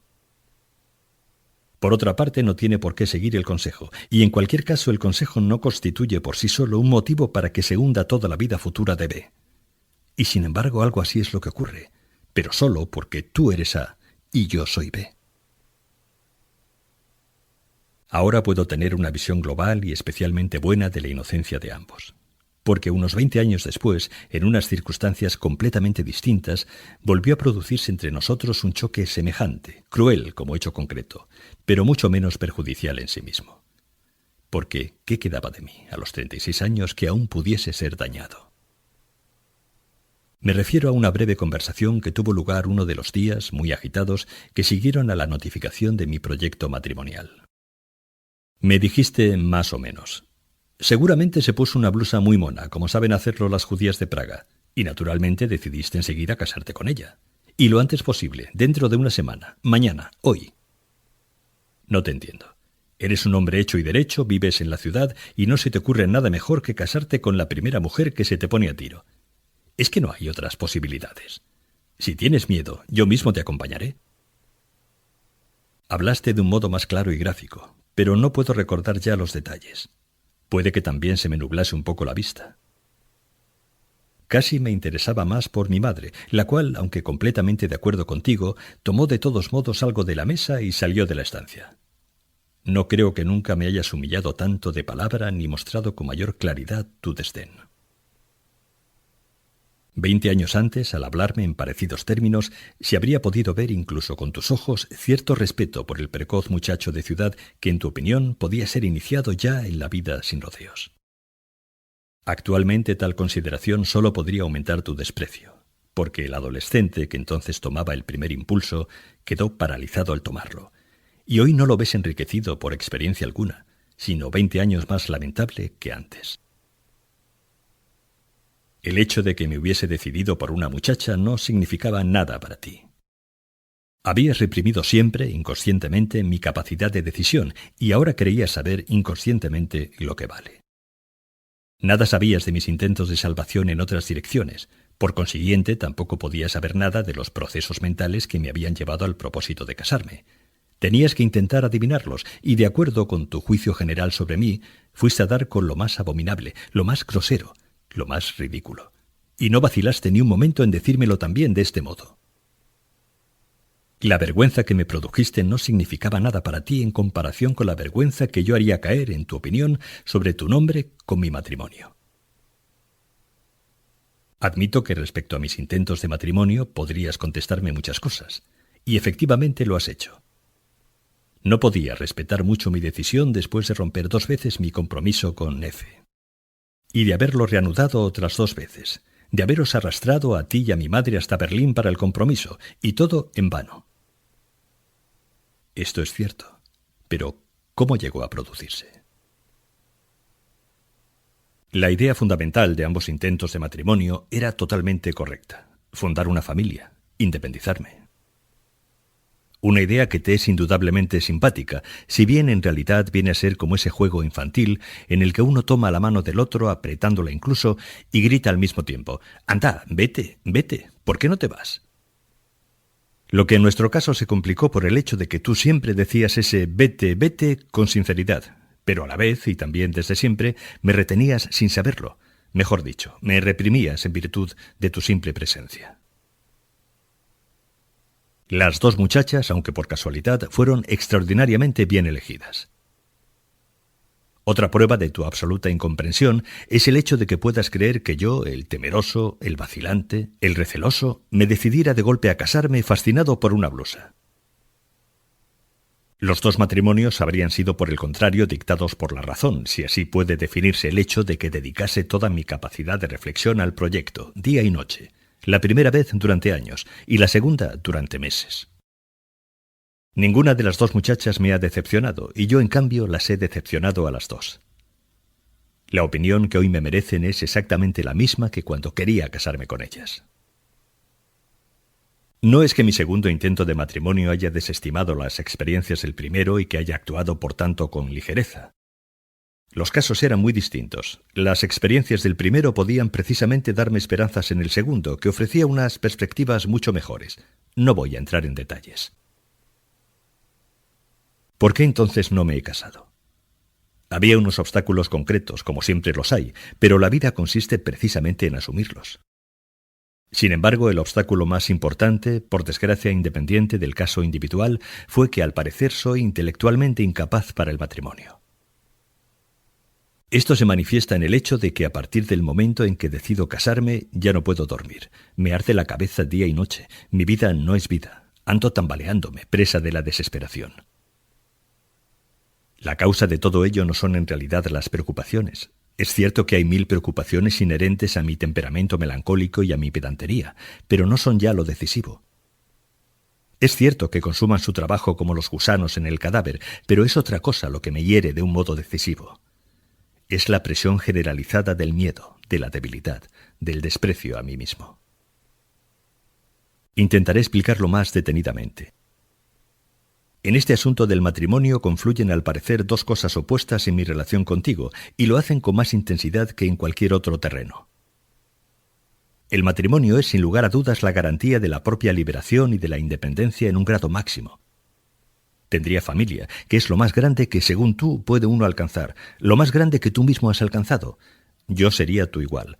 Todas las humillaciones y tiranías anteriores y siempre renovadas pasarían a la historia.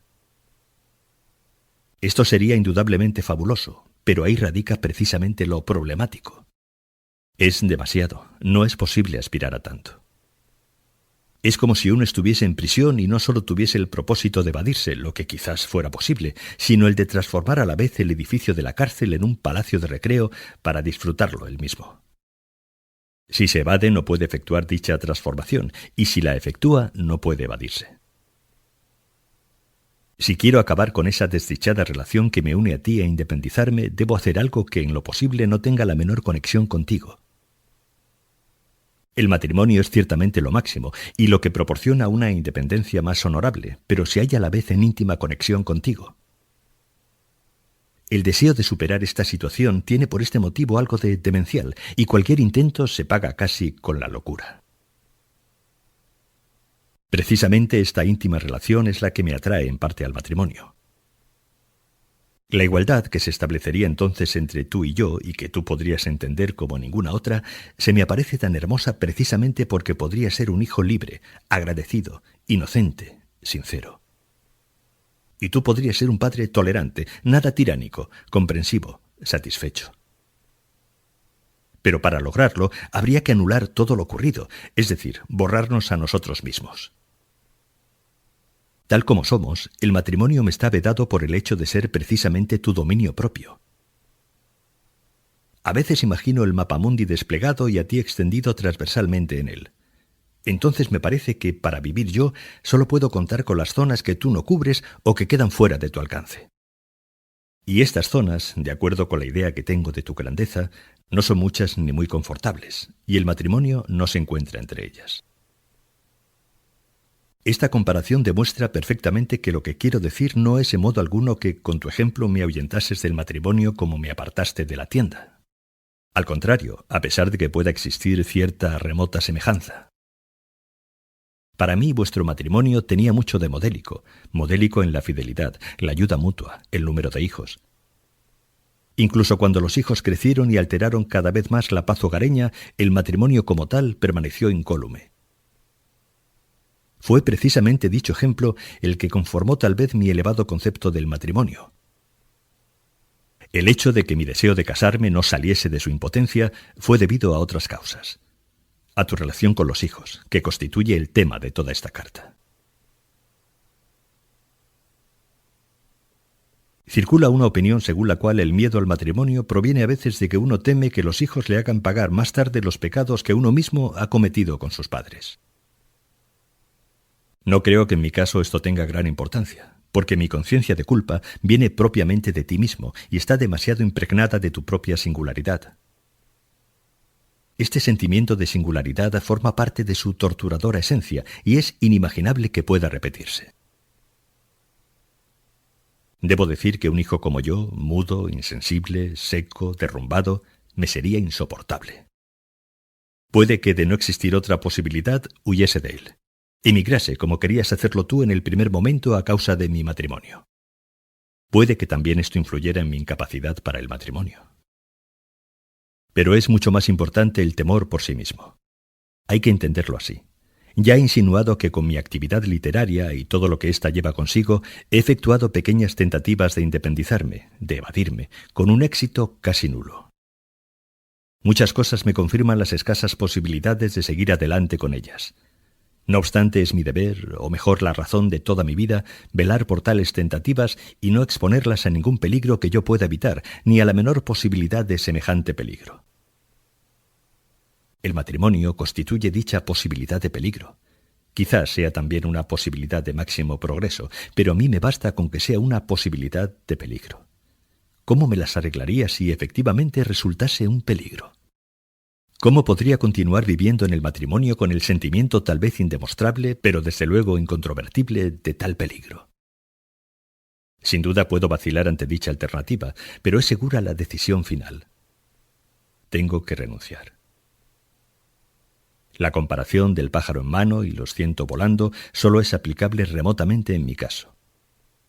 En la mano no tengo nada. Todos los pájaros están volando, y sin embargo, así lo determinan las condiciones de la lucha y la miseria de la vida, debo elegir esa nada. También en la elección de un oficio tuve que escoger de un modo semejante. El obstáculo más importante para mi matrimonio es, sin embargo, la convicción, que ya nadie puede extirpar, de que el mantenimiento de una familia y su misma conducción requieren necesariamente lo que he reconocido en ti, y precisamente todo junto, lo bueno y lo malo, tal como en ti aparece orgánicamente unificado. Es decir, fuerza e ironía respecto a los demás, salud y cierta desmesura, facilidad de palabra y reserva, autoconfianza e insatisfacción con la gente, dominio del mundo y tiranía, conocimiento de los hombres y desconfianza ante la mayor parte de ellos. Luego están las ventajas sin sus defectos correspondientes, como son la laboriosidad, la constancia, la presencia de espíritu, la imperturbabilidad. De todo ello, en comparación contigo, yo no tenía nada, o muy poco, y me atreví a casarme viendo que tú mismo tenías que luchar duramente en tu matrimonio e incluso darte por vencido ante los hijos. Naturalmente no me formulé esta pregunta de un modo explícito, ni tampoco le di una respuesta explícita. De lo contrario, se me habrían impuesto las reflexiones que se hace todo el mundo sobre este asunto y me habrían mostrado a otros hombres distintos de ti. Para citar solo uno, muy diferente entre los que nos rodean, el tío Richard, que se han casado y que poquísimas veces han sucumbido bajo el yugo del matrimonio. Esto ya es mucho, y a mí me habría bastado. Pero esta pregunta no me la formulaba, sino que la vivía desde la niñez. No fue el matrimonio lo que me indujo a examinarme por primera vez a mí mismo, sino que me ponía a prueba ante cualquier insignificancia. Ante cualquier insignificancia tú me convencías con tu ejemplo y con tu educación, como he intentado describirlo aquí, de mi incapacidad. Y lo que era válido para cualquier insignificancia, y te daba la razón, tenía que ser válido también para lo más importante, para el matrimonio. Hasta que sentí el deseo de casarme, crecí más o menos como un hombre de negocios que vive al día, que tiene preocupaciones y malos presentimientos, eso sí, pero no una idea clara del estado de sus cuentas. Obtiene algunos pequeños beneficios que, por su carácter insólito, no cesa de encarecer y exagerar en su imaginación, pero en realidad está perdiendo dinero cada día. Todo entra en los libros de cuentas, pero nunca se hace balance. En un momento dado se impone la necesidad de hacer balance, es decir, el intento de matrimonio. Y son tan grandes las sumas con las que hay que contar para ello, que es como si jamás se hubiese obtenido el menor beneficio. No hay más que un enorme déficit, y entonces cásate sin perder la razón. Aquí ha venido a parar mi vida anterior a tu lado, y estas son las perspectivas para el futuro. Si examinas ahora los fundamentos del miedo que te tengo, podrías decir, afirmas que simplifico las cosas, si explico mi relación contigo inculpándote únicamente a ti. Pero creo que a pesar de tus esfuerzos aparentes, no te lo pones mucho más difícil que yo, y procuras al menos que te sea mucho más soportable. En primer lugar, rechazas toda culpa y toda responsabilidad, y en esto es idéntico el comportamiento de ambos. Sin embargo, mientras que yo, con toda la franqueza de que soy capaz, te doy a ti toda la culpa, tú quieres ser a la vez súper comprensivo y súper delicado, y absolverme a mí de toda culpa. Esto último, naturalmente, solo lo consigues en apariencia, tampoco aspiras a más, y uno puede leer entre líneas, a pesar de todos tus eufemismos sobre carácter y naturaleza, contradicción y desamparo, que en realidad yo he sido siempre el agresor, y que todo lo que tú has hecho, lo has hecho simplemente en defensa propia. Por consiguiente, puedes decir que has conseguido ya bastante con tu insinceridad, puesto que has demostrado tres cosas. La primera, que eres inocente. La segunda, que yo soy culpable. Y la tercera, que por pura generosidad estás dispuesto no solo a perdonarme, sino, lo que es más y a la vez menos, a demostrar incluso que también soy inocente y a pretender creerlo tú mismo, aunque esto, desde luego, contradice la verdad. Eso podría ya bastarte, pero no te basta. Te has metido en la cabeza vivir totalmente a mi costa. Admito que luchemos el uno contra el otro, pero existen dos clases de lucha. La lucha entre caballeros, donde miden sus fuerzas dos adversarios independientes. Cada uno de ellos combate por su cuenta, pierde el solo o gana el solo. Y la lucha del parásito, que no solo clava su aguijón, sino que además chupa la sangre para mantenerse. Así es propiamente el soldado mercenario, y así eres tú. Eres incapaz de vivir por tu cuenta. Pero para poderte organizar en la vida con comodidad, sin preocupaciones y sin reprocharte nada, demuestras que yo te he quitado tu capacidad para la vida y me la he metido en el bolsillo. ¿Qué puede importarte entonces tu incapacidad si yo soy el responsable? Pero luego resulta que te echas tan tranquilo y dejas que yo te arrastre física y espiritualmente por la vida. Un ejemplo. Cuando no hace mucho querías casarte, querías a la vez no casarte, como admites en esta carta. Pero para evitar quebraderos de cabeza, querías que yo te ayudara a no casarte prohibiéndote el matrimonio por la vergüenza que dicho enlace haría caer sobre mi nombre. Pero eso ni se me ocurrió. En primer lugar, yo no quería, ni en este caso ni en los demás, poner obstáculos a tu felicidad. Y en segundo lugar, no quiero oír nunca un reproche semejante en boca de un hijo mío. Pero el hecho de haberme dominado y de dejarte libre el camino para el matrimonio, ¿me ha servido de algo? De nada en absoluto. Mi aversión por este matrimonio no lo hubiera impedido. Al contrario, más bien te habría servido de acicate para casarte con la muchacha, porque el intento de evasión, como tú lo llamas, se habría consumado con la boda. Y mi permiso para el matrimonio no ha impedido tus reproches, porque demuestras que en cualquier caso yo tengo la culpa de que no te hayas casado. Pero en el fondo, en este aspecto, como en todos los demás, lo único que para mí has conseguido demostrar es que todos mis reproches eran justificados, y que aún faltaba uno, el más justificado de todos. El reproche de insinceridad, de adulación, de parasitismo. Si no me equivoco mucho, sigues viviendo a costa mía con esta carta. A esto respondo, en primer lugar, que toda esta acusación, que en parte puede volverse también contra ti, no viene de ti, sino precisamente de mí. Ni siquiera tu desconfianza en los demás es tan grande como la desconfianza en mí mismo en que me has educado. No niego cierta legitimidad en tu acusación, que aporta además un elemento nuevo a la caracterización de nuestras relaciones. Naturalmente las cosas no encajan tan bien en la realidad como las pruebas en mi carta. La vida es algo más que un rompecabezas que hay que resolver. Pero con la corrección que resulta de este escrito, una corrección que no puedo ni quiero extender hasta el detalle, se ha logrado en mi opinión algo tan próximo a la verdad que puede tranquilizarnos un poco a ambos y hacernos más fáciles la vida y la muerte. Franz.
Audioclásicos.com